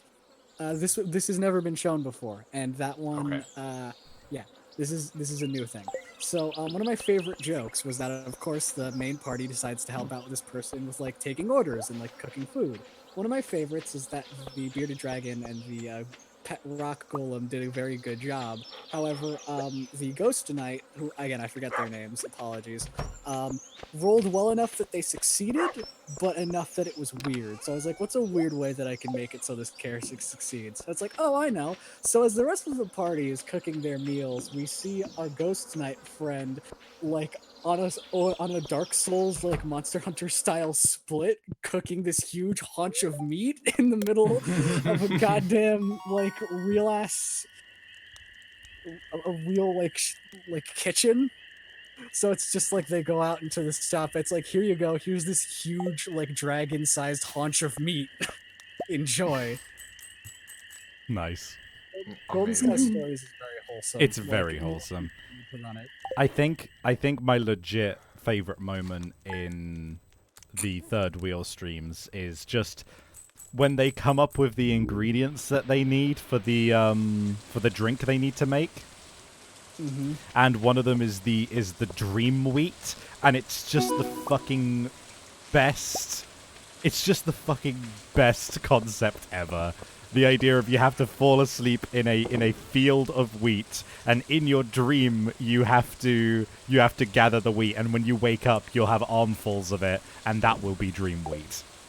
That's No, so yeah. good. That Yeah. is just super. My favorite thing good. from that one is they have to ask an owl where the next place they need to go is, and the owl wants something in return. And one of the Henge is like, I have some bugs. So then Stabbiness, being the comedic genius he is, says, I'm going to need 2 bug 50.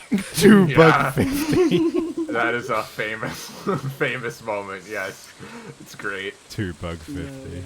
I best- love littler games like that aren't D&D because they just allow for so many different types of stories and themes. I also just remembered the fun fact that the writers of Golden Sky Story also wrote Necronica. He sure did. They showed it. Necronica is something that Couldn't If be I- further in feel from... yeah, could not be further away.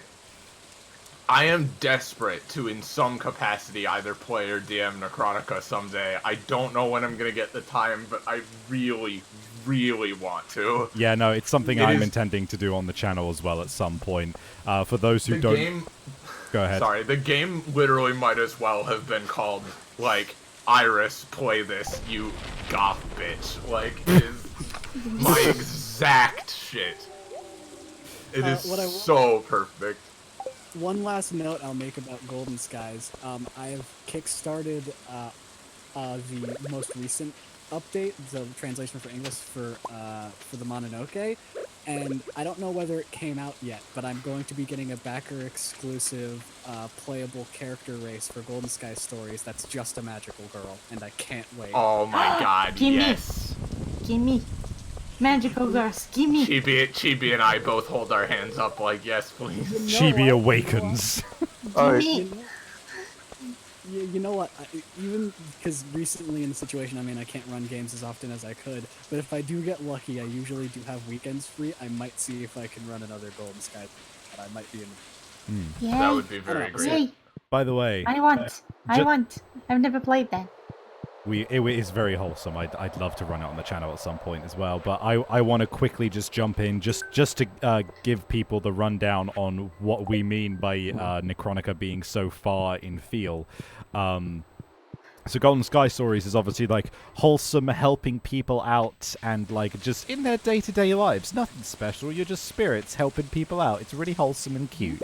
Necronica, you play as stitched together zombie girls who have cybernetic and mutative enhancements stitched onto your body, and everyone is dead. Everyone is dead. Just everyone is fucking dead, and you have to find a way to stay sane in a fucking horrible wasteland of undead abominations. Honestly, Yeah. whoever wrote Necronica and Golden Sky Stories knows my exact mood, because I have no in-between between absolute wholesomeness and Yeah. horrible I body know horror. that. Yeah, Exactly. same. Here, but yeah, Necronica is so great because it has like the most fun character creation I think I've ever seen in a game. Yeah. Because it's legitimately like you pick from this huge list of different things as to like what mutations or enhancements or like Armaments. weapons Yeah. your girl has, and then you can just decide like where each of those go on your body. So you're making a character is essentially like, can I make the grossest shit imaginable? Yeah. Like, it's like body horror simulator. Because the thing that's great about it is the fact that like you are playing like a stitched together girl, and to make the character, you basically like literally have to actually choose what parts you're stitching together. You know, it's just this beautiful thing of like, all right, I've been given a clean slate, a human body. Now let's attach some cool shit to it. It's incredible. What's not so great is that the entire manual is full of art of like distressed underage girl abominations. Yeah, that's the one part I really don't like about it. Like, It's pretty damn bad. yeah, like it's the one occasion where like, God, it was just a bad choice, just through and through.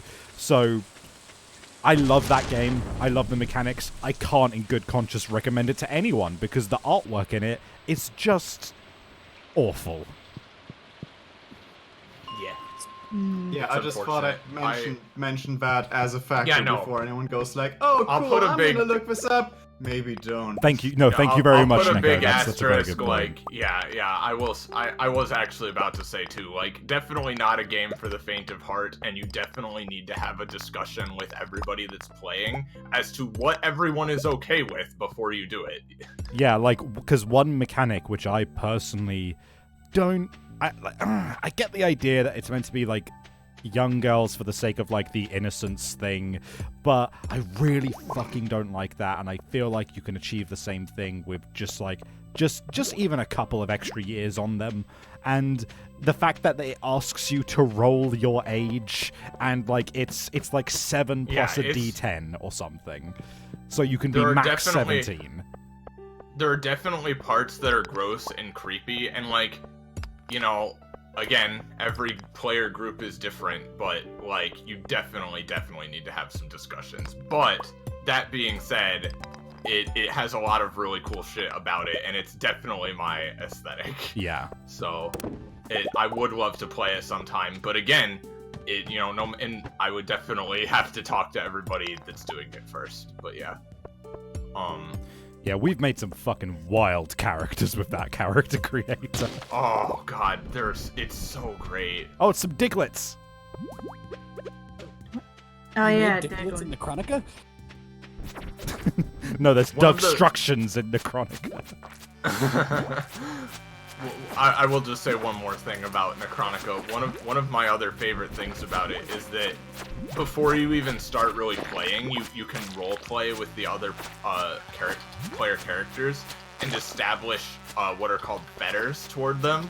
So Yeah. each of your characters, it's basically a game mechanic way of saying, like, you know, encouraging player interaction in that, like, each of your characters do feel some way about each of the other characters, and the way they feel about them will affect certain things about combat. Like if you go too insane and you have a fetter towards someone, like you love them, then it's like, oh, okay, I'm going to literally throw myself in front of them and not let them get hit, and like other shit like that. Yeah. It's a really cool way. It's a really cool way of encouraging like even just everything about the character creation with like the you know, body horror mutations and all the stuff you come up with for it. It's like it kind of silently encourages like coming up with a character with some kind of theme, because like just to like I showed actually my boyfriend the game because it's his kind of aesthetic too, and just over the course of like casually making a character just for fun, he kind of came up with like a lot of really cool ideas for like, oh, she's like this, she can do this, and it's awesome. It's really, really awesome. And again, big asterisk on what Neko and Sabby were saying for sure. Yeah. You know, definitely need to have a lot of discussions about what you're gonna do with your group first, but it's great. Yeah, like I think before we move on at all, I just want to give an example of like one of the crazier. I think I'll give an example with like 2 of the characters that I've made. So one of the characters that I made, which I really, really fucking liked, was I basically, what did I give her? I basically picked up certain things which made it so that I was picking up armaments and mutations. So I had weapons and then I had mutations to supplement that. So I picked up like a sniper rifle and guns, and like that wasn't the interesting part. The interesting part was that I picked up I believe it was like extra eyes, pressurized blood, and like tentacles or something. So the way I ended up designing her was that she has all of these like extra tentacles like coming out of the base of her skull, underneath her hair, and each of the tentacles has an extra eye on the top of it, sort of like a Medusa design. So the whole deal was that she aimed better with those eyes around her, and if they ever got cut off or anything, they just became these fucking hoses of blood which blinded people. It's so fucking great.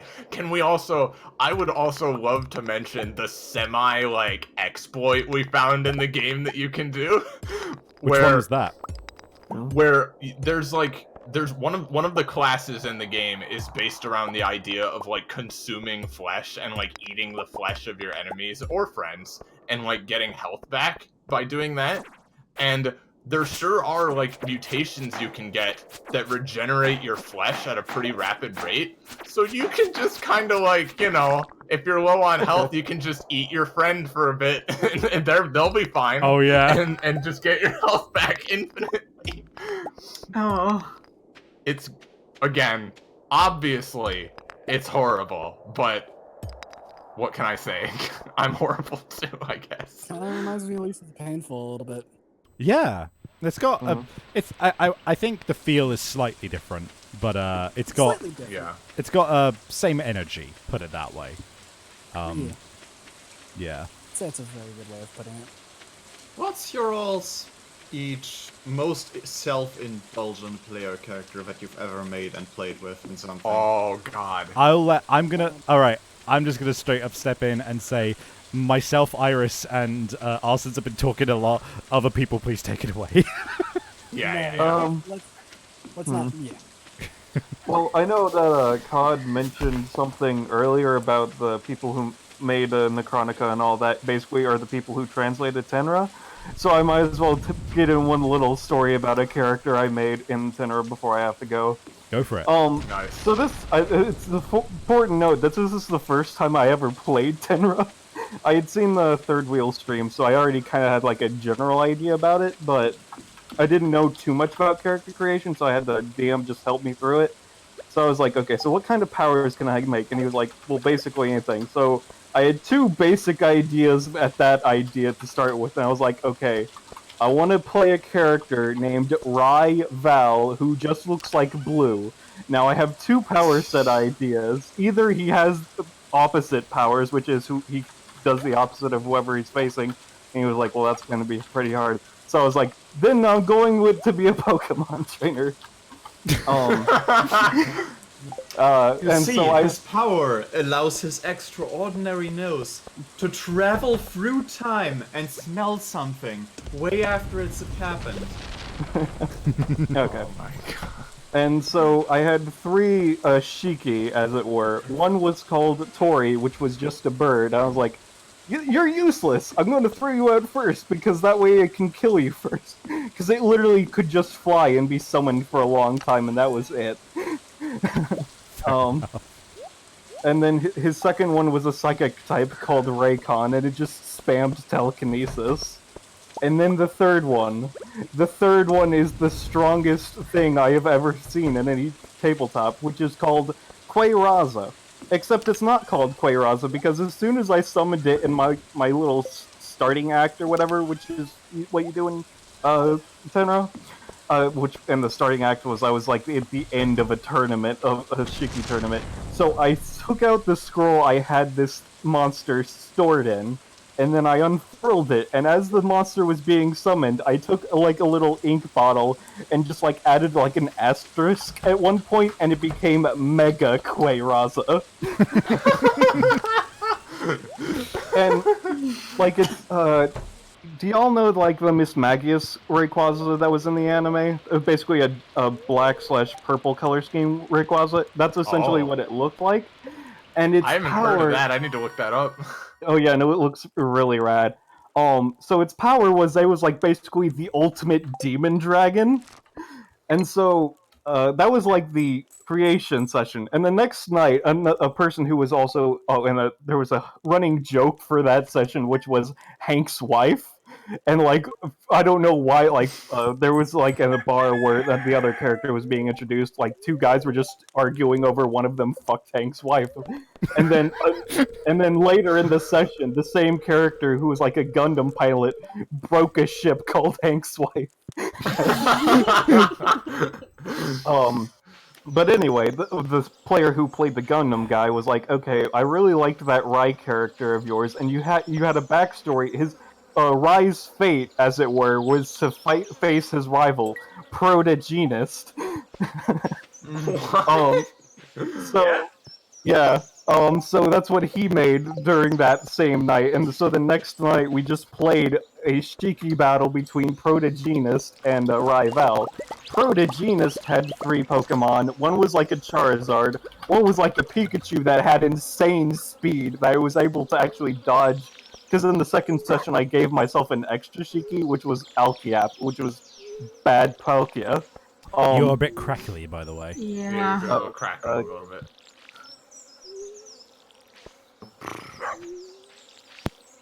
Well, Dead. dead. Okay. Oh, Huh? oh, Huh? Is that better? Hello? not No, particularly. not even remotely. It's well, much worse. In okay. fact. Sorry.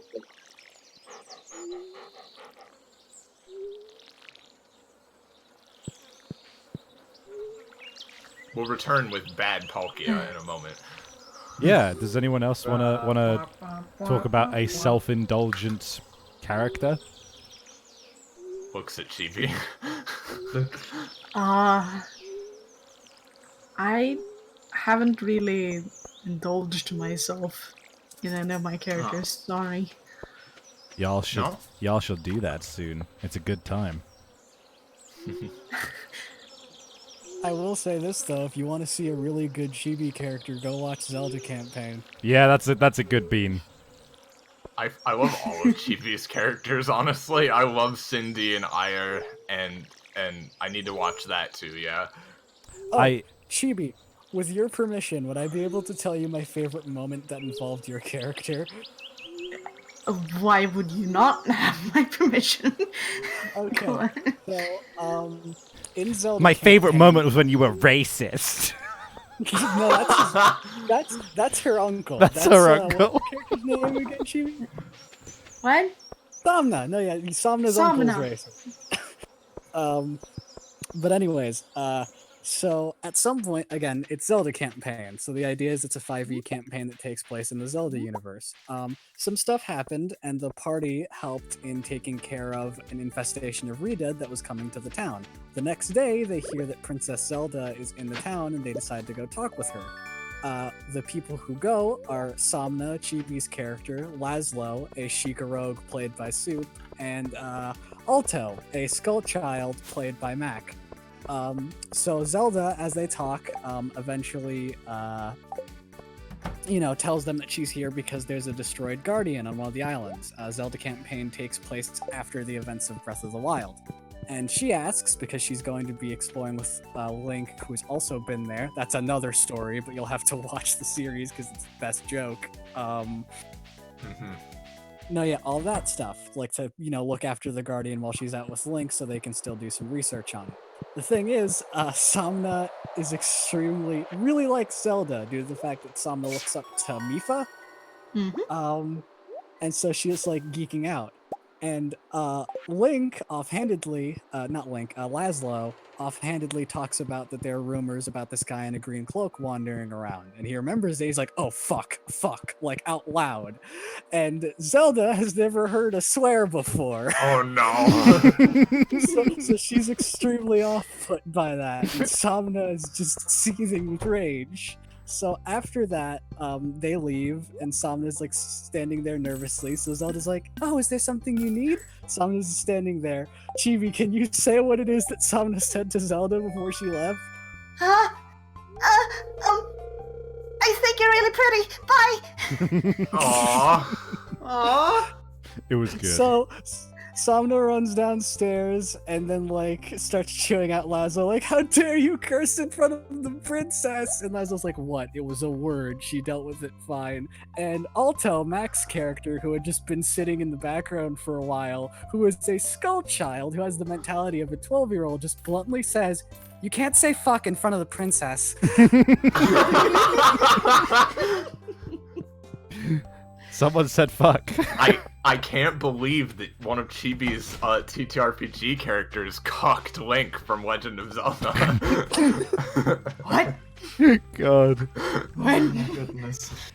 That also, I really great. I enjoy that campaign. One of my the favorite moment I had with my character, Hasu, who is a big Gerudo monk, and because why would I not play big strong woman? Because that's just that's self-indulgent. There you go. That's what I would play too. Are you kidding me? We have 2 Gerudos in this campaign. Yeah, because both myself and Brooke were just like, yep, big lady, we're doing this.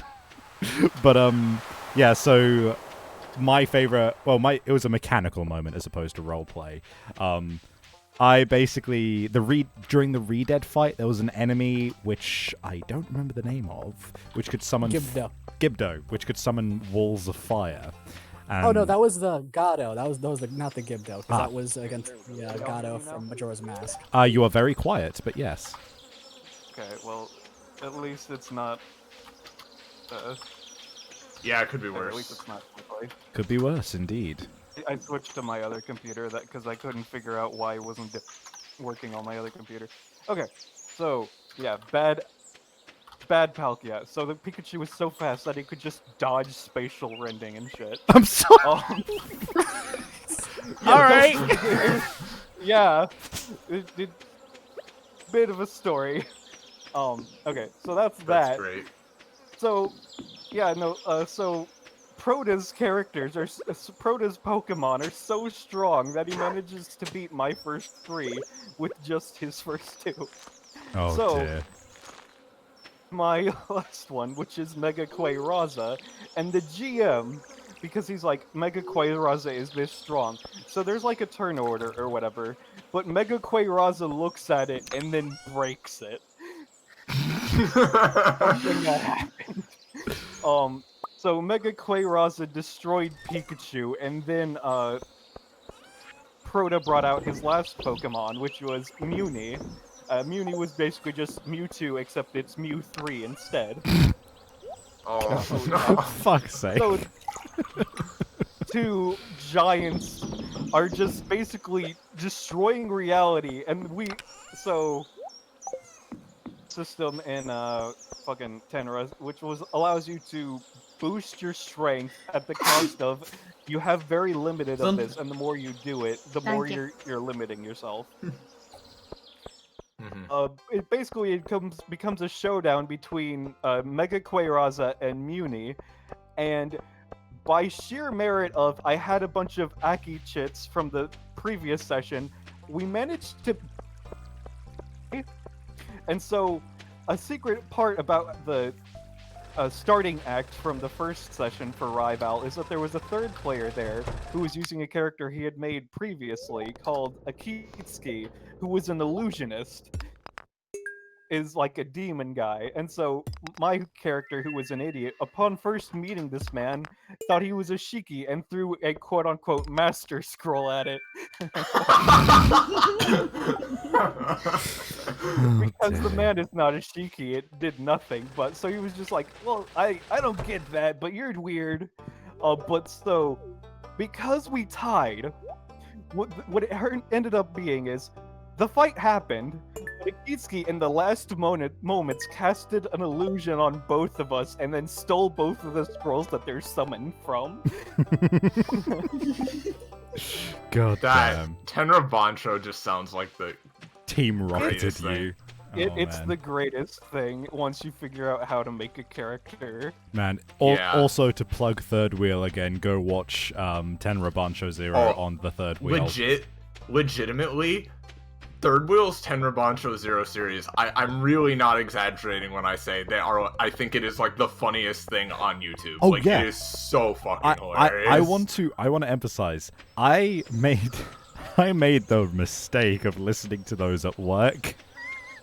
And oh man, there were several Yeah, points. right. There were several points where I was struggling to fucking breathe because I had my hand clasped over my mouth, trying to slyly stop myself from falling off my fucking chair when I was like. I elected to watch them all at home, and at one point, I actually legitimately did fall off my chair. it's so funny. I need to rewatch just those. watch everything on the Third Wheel. Yeah, just watch yeah, the just Third go- Wheel, guys. Just go through their video archives. Watch, Yeah. watch everything. Oh Sun man. Machine, So Damn, Fiasco, what have you. Just awesome. Just go watch So, it. may I quickly, Savvy, elect to quickly talk about my self-indulgent character because I have to go right after I do? Yeah, by all means. Yeah, I actually have to get going, here in a bit.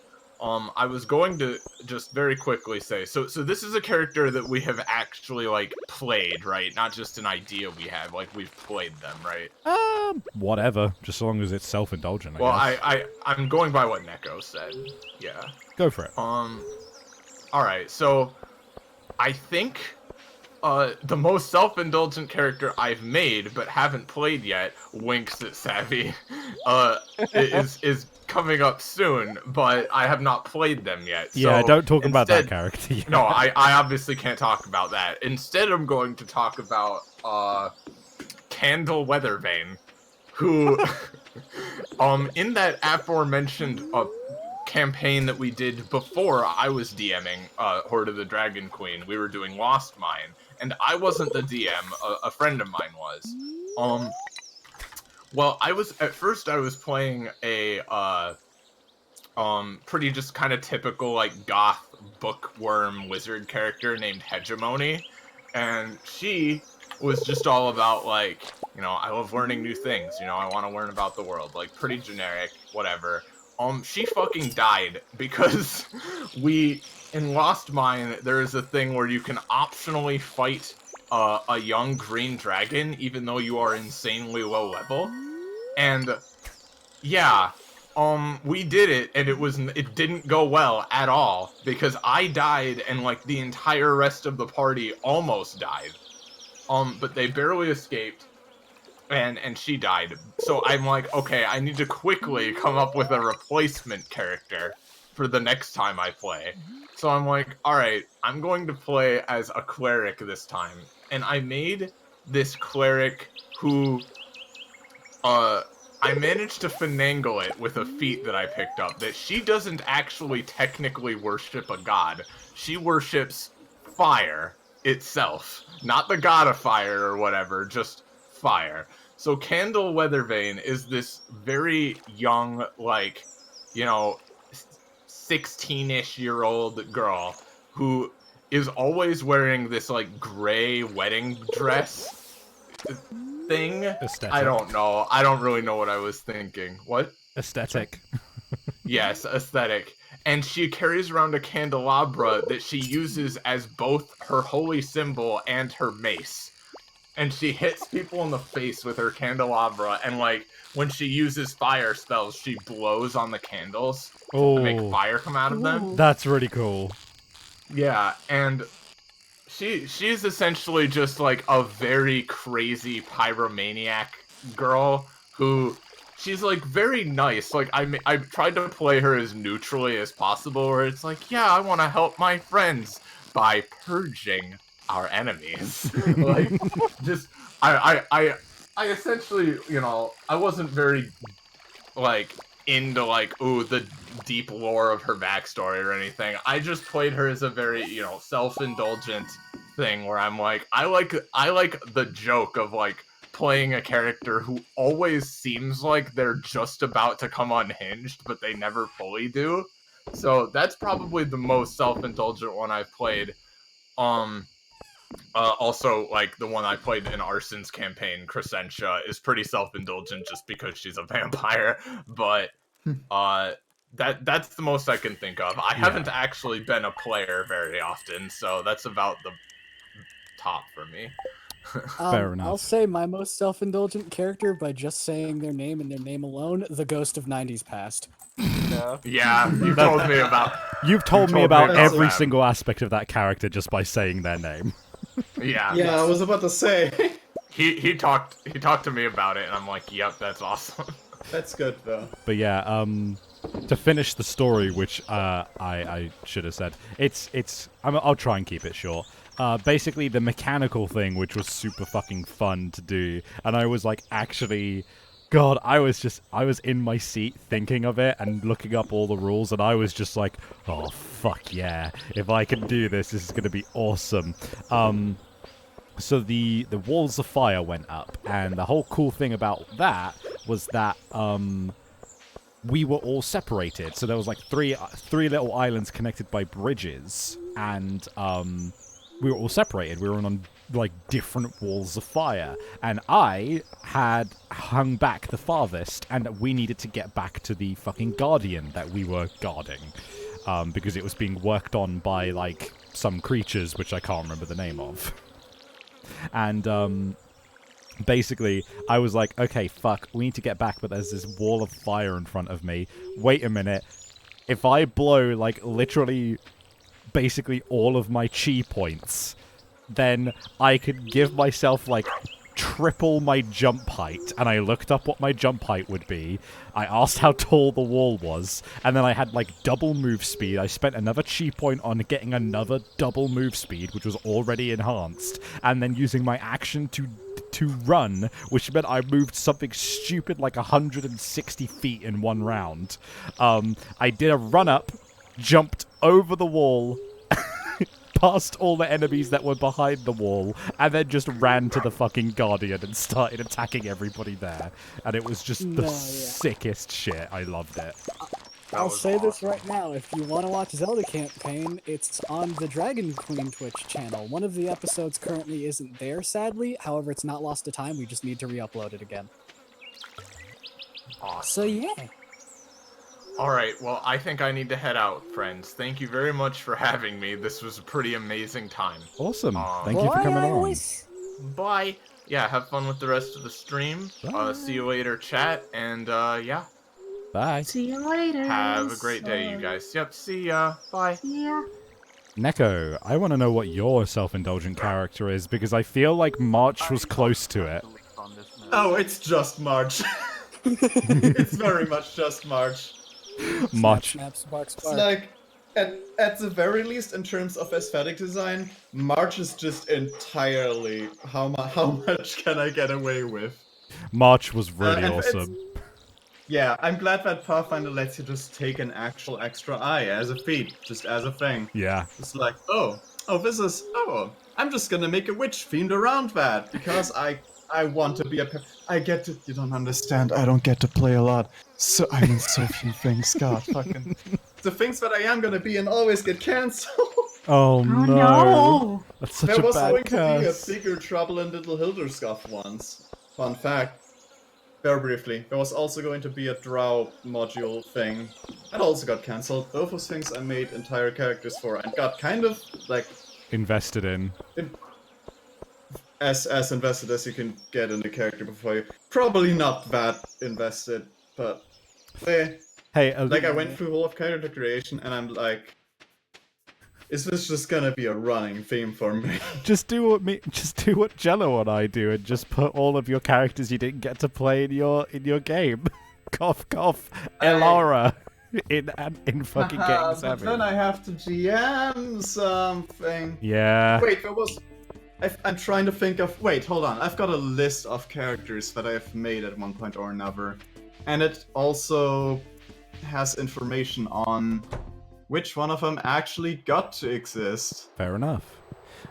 My Where's brief note on March, the thing I fucking found hilarious Yeah? about March was just like the stream started, all of the characters were like slowly introduced, and the moment March came on screen, like I am like myself and every other artist was just immediately just like, welp, we found who we're drawing.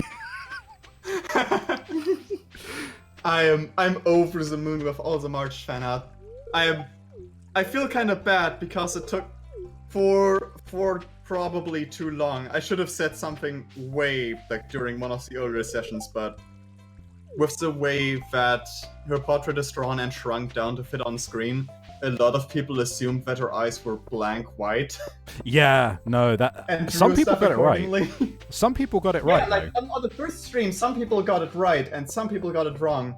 And then for the next couple of streams, everyone copied it from the people who were mistaken about that. Yeah. And I felt too bad. Like I wasn't gonna. What was I gonna say? Like, thank you for the art, but also the eyes are wrong. No, I'm gonna keep my goddamn mouth shut. Yeah, no, it's that like I feel that. I was over the moon with all the art that people drew for March. I'm so happy.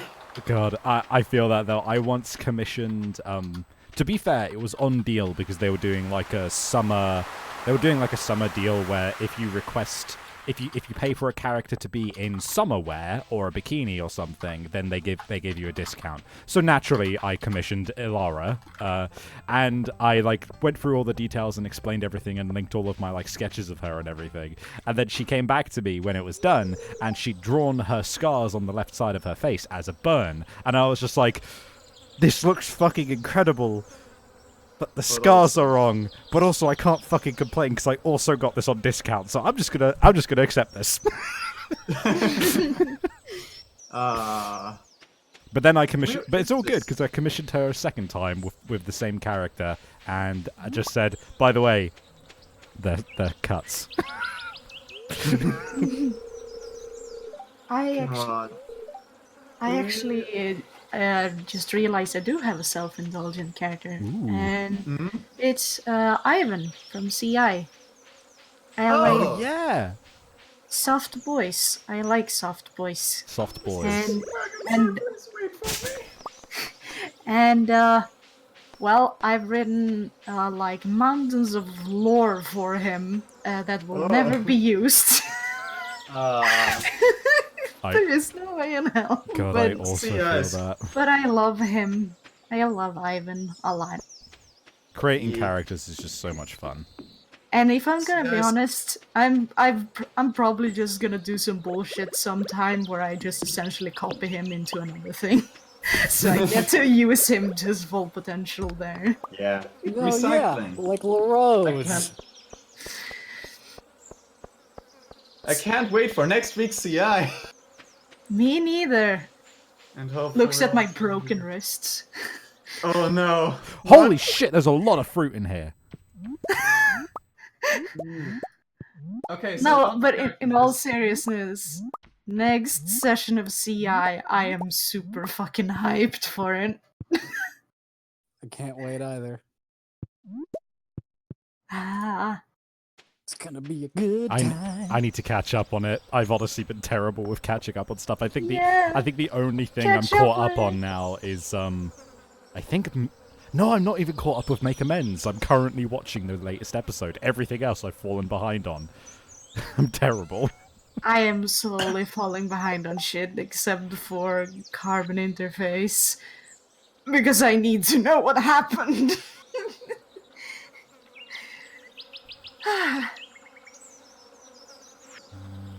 Plums.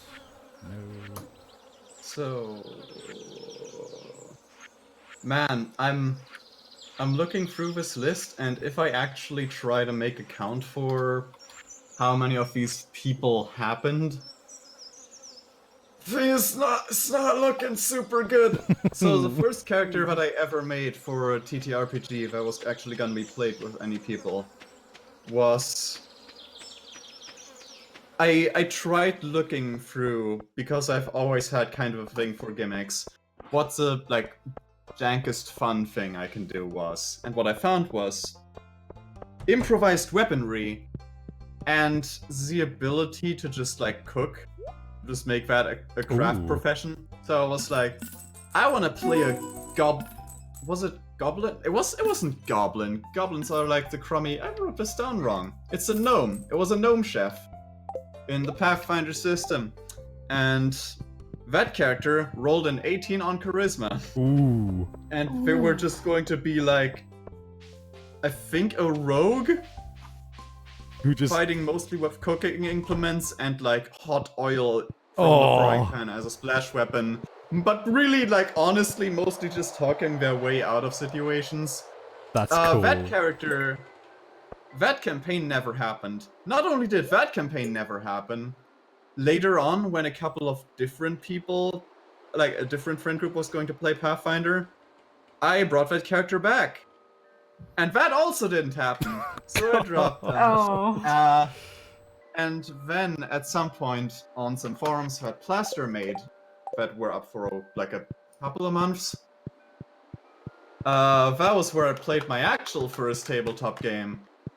And that was super cursed because it was just a pile of randos, and in the first session, there were too many people. And it was all just supposed to be kind of like a, hey, let's see what we want out of this, how we can get it. It was like a preformed dungeon crawl. One of the people had was audibly just playing Smash Melee in the background. You could hear all the controller clicks. Fucking terrible. Wasn't doing their turn. Just would be gone for a while without announcing. Just ran into danger all the time. Hey. And like people were still trying to save their character, which I can. I don't know why. Yeah. Hey, real talk. Real talk. Fuck that guy. Yeah, fuck that guy. That was one of the many problems with that. Two great things happened that session, one of which was that I skipped like an entire encounter's worth of snakes, and then adopted one. So I am personally happy with the outcome. In the end, most of the people who were there just super dropped up. Pardon me? The sentence of an entire encounter worth of snakes is fantastic. Thank you very much. Out of all the people who did that, the only people who really stuck around were my friend Delph, a up to then stranger who's now in the warp zone, and I think it was just us three at the end. That was Earl Perun. That was a 5e bard with very poofy hair and very ambiguous gender. Friend of Snake. I like the idea. The way you said an entire encounter of snakes. It sounds like that would be like, what do you call a group of snakes? An encounter of snakes. An encounter's worth. Yeah. We were just hanging out in a wooden pile, and then we weren't. That campaign generally ran a while. We had like freeform choice about where on the map we go to do stuff. Goals super misaligned, and it eventually petered out. A fourth person hopped on who was very much... warning sign A, didn't join the voice call. B, just like archetypical murder hobo. Like, oh, we killed a vampire, and we killed a vampire, and they were like, can I like take his head and plunge it down on my arm to get that third bite so I can turn into one? And also, and the GM allowed it, and from that point on, they were like, yeah, no, it's okay. I'm bringing a parasol so that the sun doesn't hurt me. Fuck off. Knowing full well that the GM would also allow that and then forget about it as a restriction. So that was just a thing after that. Just, they kept that. Oh my It never god. changed. I have some fun stories from that though. For example, Merle basically just turned into our artillery piece, where every once in a while we'd find like a piece of a cursed armor from some warlord that you should never wear or bad things happen to you, which was always very fun when Merle put those on in a situation that required them. I had a lot of fun in that campaign looking back at it, but to get one of them, we just kind of burned down the entire living tree that it like infected with evil magic shenanigans.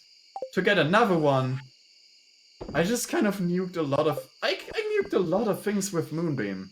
Looking back at it. That sounded so contemplative of just like, I nuked a lot of things with Moonbeam.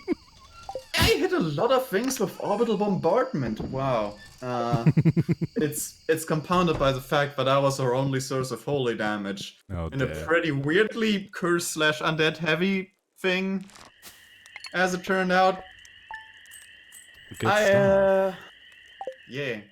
Can I go on for a little while longer, because I have not talked this stream. No, by all means. I I am. know that this is all like very chunky all in one piece. No, I talked for like a fucking hour, by all means.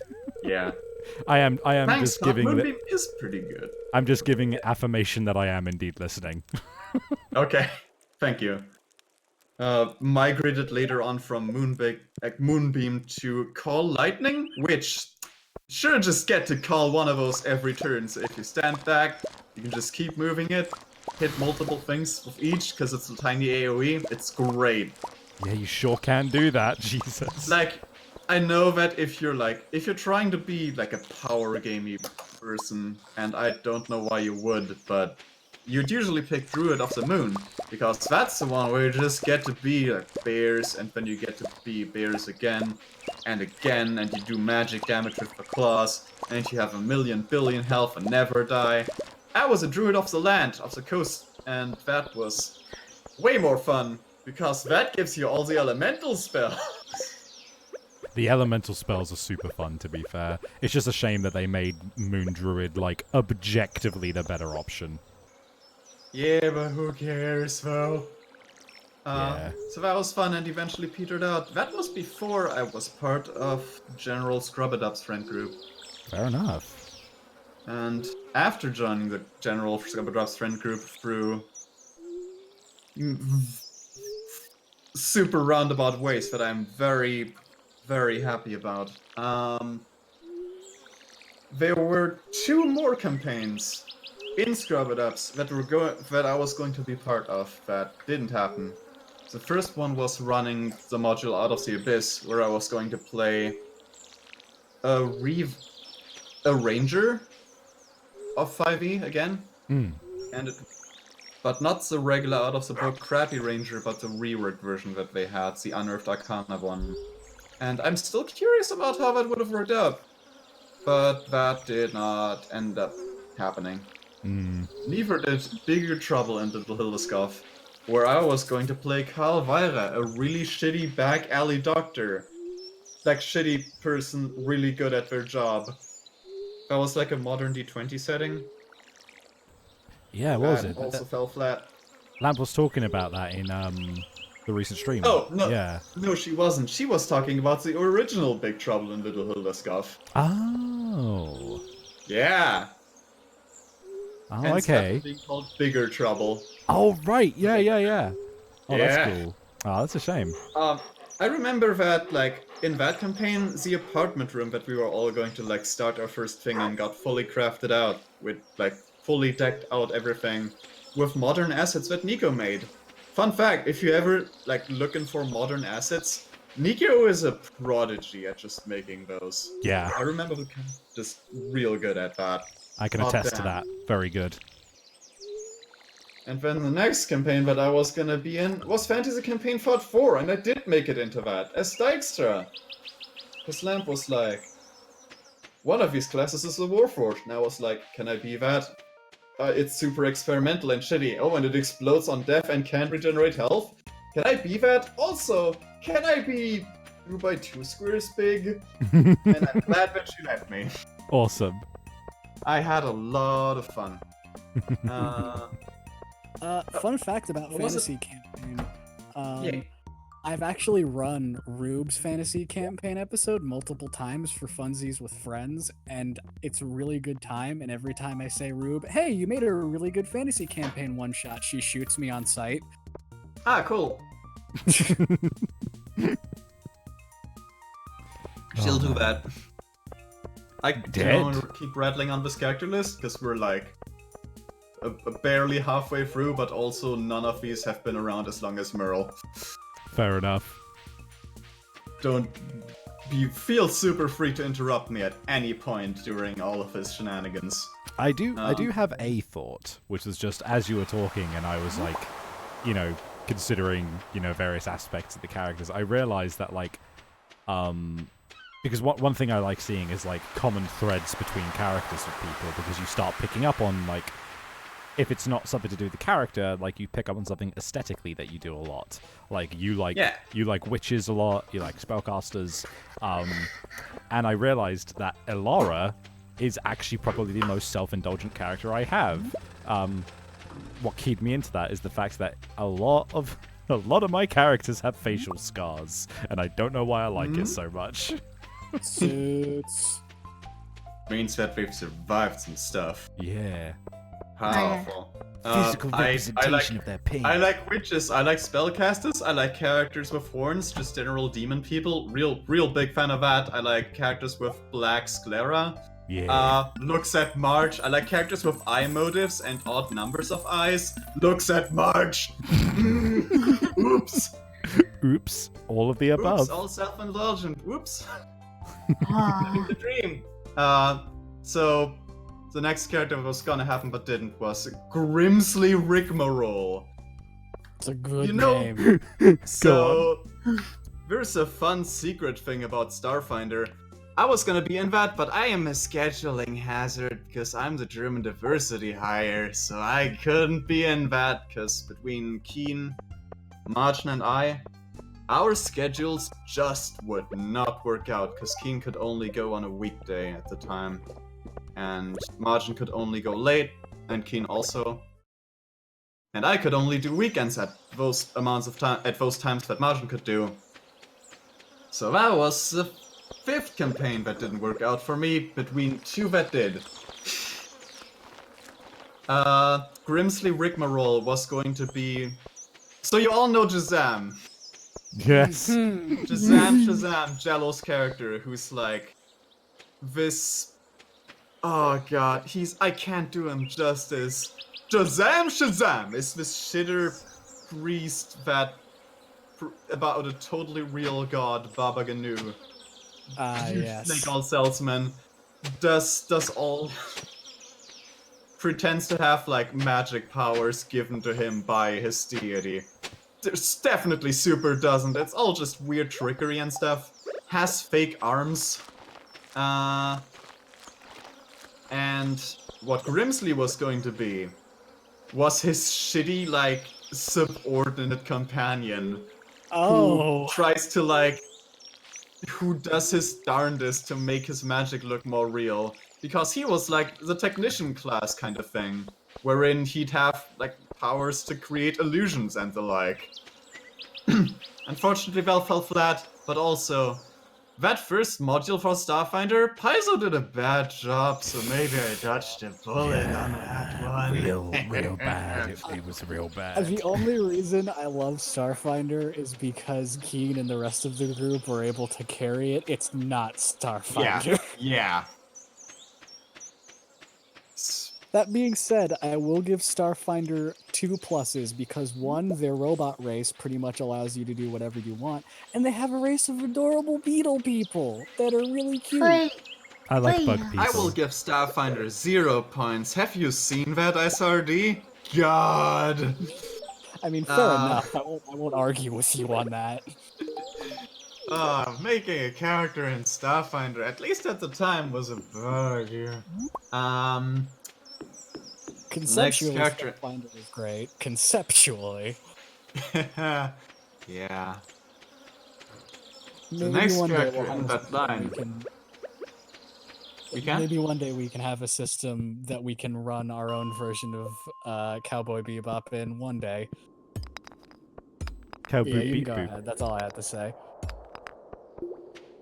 So the next character that I've made was March, which watch More North. It's really good. Like fucking the entire team, and very much also will carry it so hard, and it just keeps getting better. The atmosphere is really heavy and oppressive, and it's only 9 episodes long, so you Fuck, can I need to totally fit it rewatch in. it. You don't have to. Oh hell yeah! It's so good. I can attest to the fact that it is like just the perfect example of a great miniseries to just pick up and just watch all the way through. It's such a everyone has fucking awesome moments throughout the whole thing. Yeah. Oh yeah, no, I did say the entire party. Nah, I know. I did hear you say that. given- Don't worry. I was just given that- reaffirming that. Yeah, I meant COD saying, hey, you did a great job, Neko, don't sell yourself short. Don't worry about it. I'm not. I'm pretty damn happy with how all of that went, given that was only the third character that I ever really played.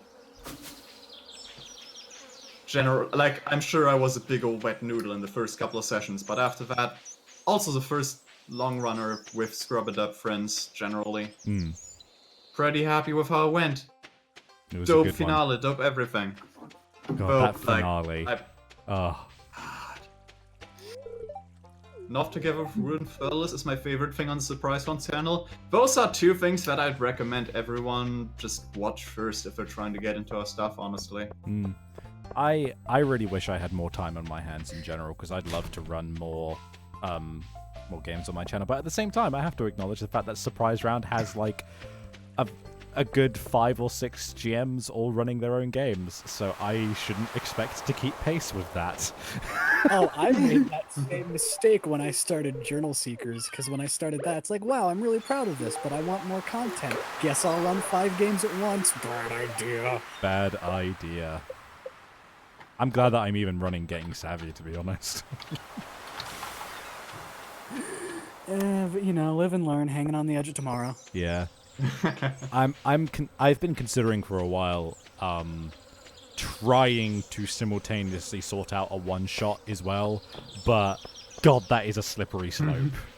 Recommendation, if you do want to run something alongside Getting Savvy, have it be Theater of the Mind. Don't make icons, don't make maps. Yeah, very true. I'll reuse everything. Or that. The next character that I played was the first time that I ever interacted with Savvy. That was in the Master's Vault for the Tabletop Day special. Here's a fun fact. There's a couple of fun facts here. Fun fact A. Master's Vault is a bad module that gives you bad characters and then makes you play with them. Fun fact B. It doesn't give you all the information you would require about those characters to play them effectively. Fun fact C. During basically all of the Master's Vault, I completely forgot from my earlier 5e campaign that bards do in fact have a class feature that allows them to put bardic inspiration on someone. That's pretty important. Wonder why the Master's Vault doesn't remind you of that. But don't worry, it's canonically the best 5e beginner module. It says so in itself. It said so. Another fun fact. My first interaction with with Savvy was Lamb chunking him into the Scrub-a-Dub group chat, completely unannounced and unprompted and unasked, just so she could have another extra player. And for the first half hour, I was not a fan. And after that, we got into the actual session, and one of the first things that Savvy did was blow up our team. I think twice. So yeah, I kicked down the door and activated a trap. You, Savvy. I'm gonna be completely real with you. Not a great first impression. That's fair. No, to be fair, I made That was a hell of an entrance. Just show up and fuck the party immediately. I think what bothered me most about it was how nonchalant and like you were laughing it off. Yeah. As if you were in any way affected by it and not the perpetrator, so Oh, that really pissed me off at the time. Oh, trust me, I was nervous as fucking hell that whole time. A lot of that was nervous laughter, and also I was like the whole time I was like, keep your confidence up, don't shrink back, make sure to like make an impression. I made an impression. You got the biggest one in the prison. If it makes you feel any better, Savvy, I didn't make much of a good first impression to Majin. Ooh. Oh dear. So that was the Master's Vault. Honest, like, if you watch that stream back, don't. Didn't we have? I think one player I'm gonna spoil the Master's Vault. Oh. Tabletop Day special real quick. I think one whole player character lived.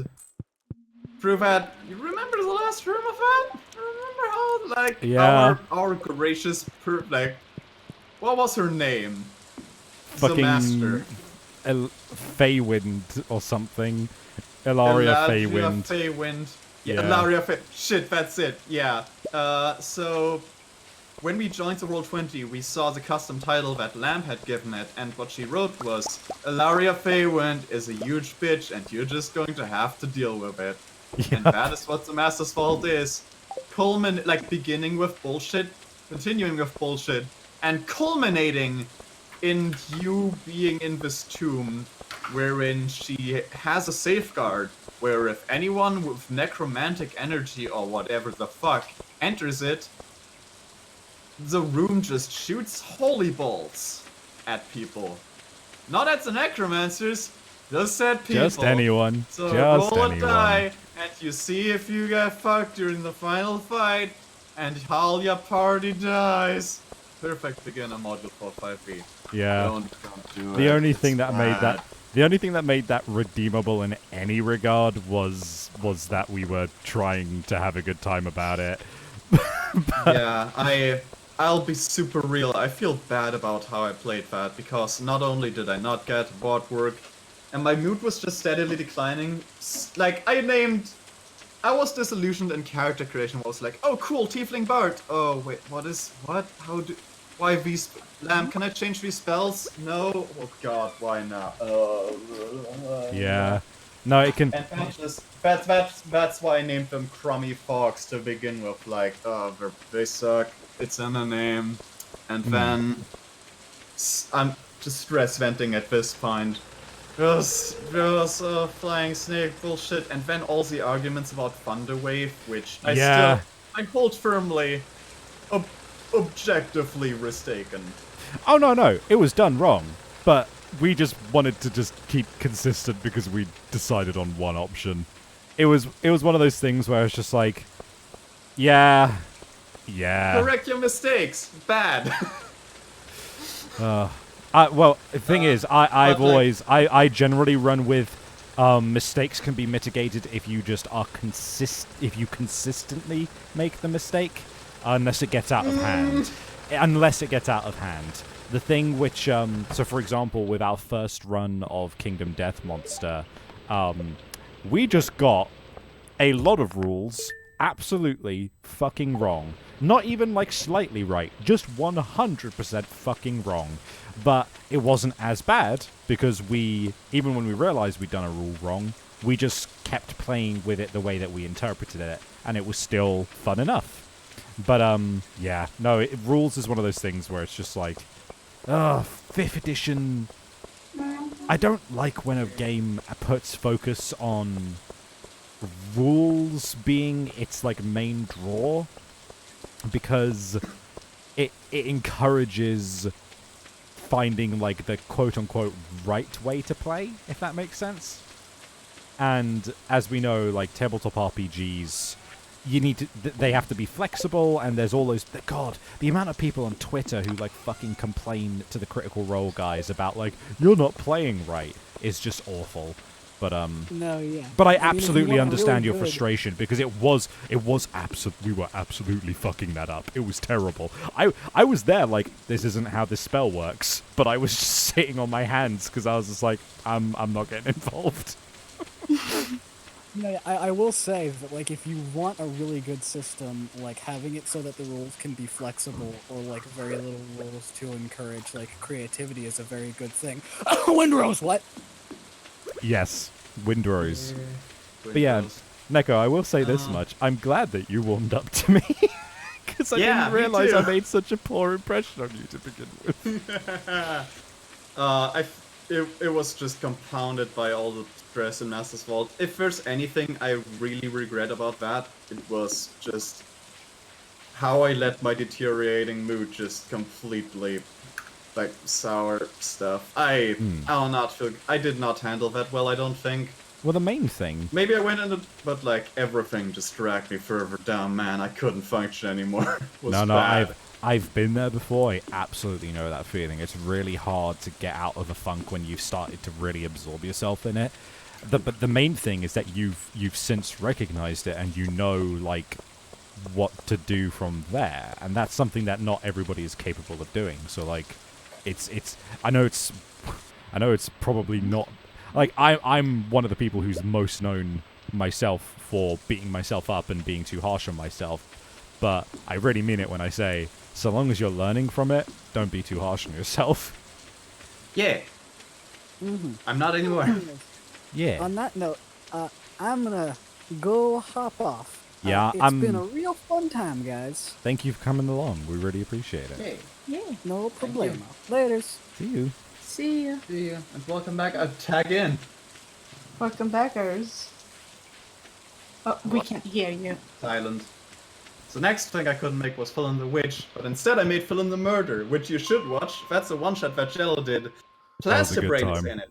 She is a very rare catch in any situation, especially on Surprise Round RPG. And we all had a blast and killed people in really weird and horrible ways. I think the moths were the worst way. Some moths were the worst, but I'm not gonna spoil it because you should just go watch Phil in the Murder. It was a good Can time. you guys hear me now? Yes, we can. Yeah, we can. Yeah, I loved Phil in the Murder. That was great. It involves mimics and assassinations and betrayal. It's so good. It's Dude. great. The next. yeah, thing- hello. Hello. Oh, no, go on. Hello. I was just gonna really quickly say, I did not think you guys would still be going, but the We're reason nearly I had to done. leave. I'm padding. That's alright. The reason I had to leave was because my driveway is essentially completely covered in a really thick sheet of ice. So we were gonna try to get it all off today, but it's just like it's too thick. It's just not working. But I did the only shovel we have that was making any kind of a headway was this big garden shovel, and it made these like really large cracks in the ice. So, you know, I did this if it will send. But yeah. Anyway, please continue, Neko. God damn it. For those who obviously can't see this image, Iris made loss in the ice. Oh god. Alright. You were saying. The next one, and we're nearing the end of the list now. Has anyone present seen Even Laster Minute Dungeon Pals run by Aramnaze with no preparation on any of our parts involved? No, I was initially slated to be in that, but some shit happened and I had to bail. I have not seen it, unfortunately. No. Aram is a mad genius. He's really good at what he does. And that entire module is steeped in Aram humor. It was awesome. It was the one with the Salamancer. Yes, hell yeah. Yeah. I need Not to watch one, that. But 2 people at least. Yeah, you do. I can grab the link. Sure. Please do. I will go check that out, yes. I'm gonna link it in a Twitch chat also.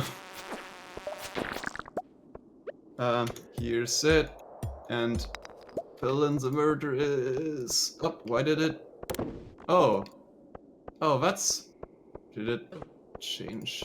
Firefox, what do you do? Oh. They look fine on my screen. I think it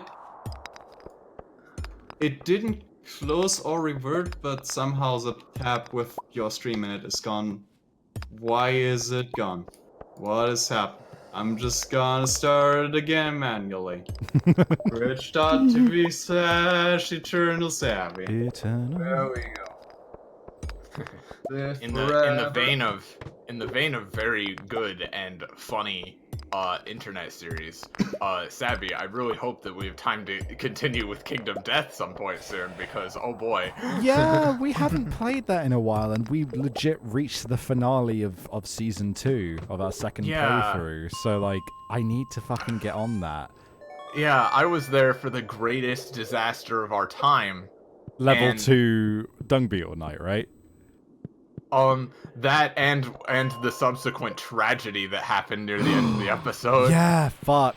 Oh my god. That was so sad, but yeah, fucking yeah. No, we need to get back into that. I love that series so much. I'll be honest. If people here have not seen it yet. Part of the reason I haven't done it yet is because, one, I wanted to do something a little special for it, and I haven't really had the time to sort that. And two, I want to get hold of the original 3 who we started the session, the whole thing with, which I believe was Lamp, Christian, and Jay.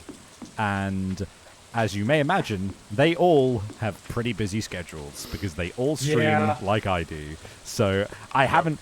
It's partially been me not approaching them and asking, but it's been because like I haven't asked because it's like, okay, Christian is currently in the midst of Carbon Interface. Not going to ask him. Then we got Jay, who is currently getting fucking windrows onto the drive-through and doing some thrilling, intense stuff. And then there's Lamp, who Lamp's pretty free most of the time, to be fair, but when you don't have the other 2 players, what are you gonna do? Yeah. Lamp's preparing Make Amends. Yeah, Lamp's that got too. stuff. Lamp. Oh yeah, no, Lamp has stuff. Generally doing all the organizatory stuff about the channel, like all the scheduling things. No, I'm not saying that she did. Lamp's got plenty going on. Regularly. Yeah, Lamp's got plenty going on. I'm just saying. Busy, don't worry. I'm just saying. She's got plenty going on, but Lamp is pretty much always down to clown with Kingdom Death because we both fucking adore it.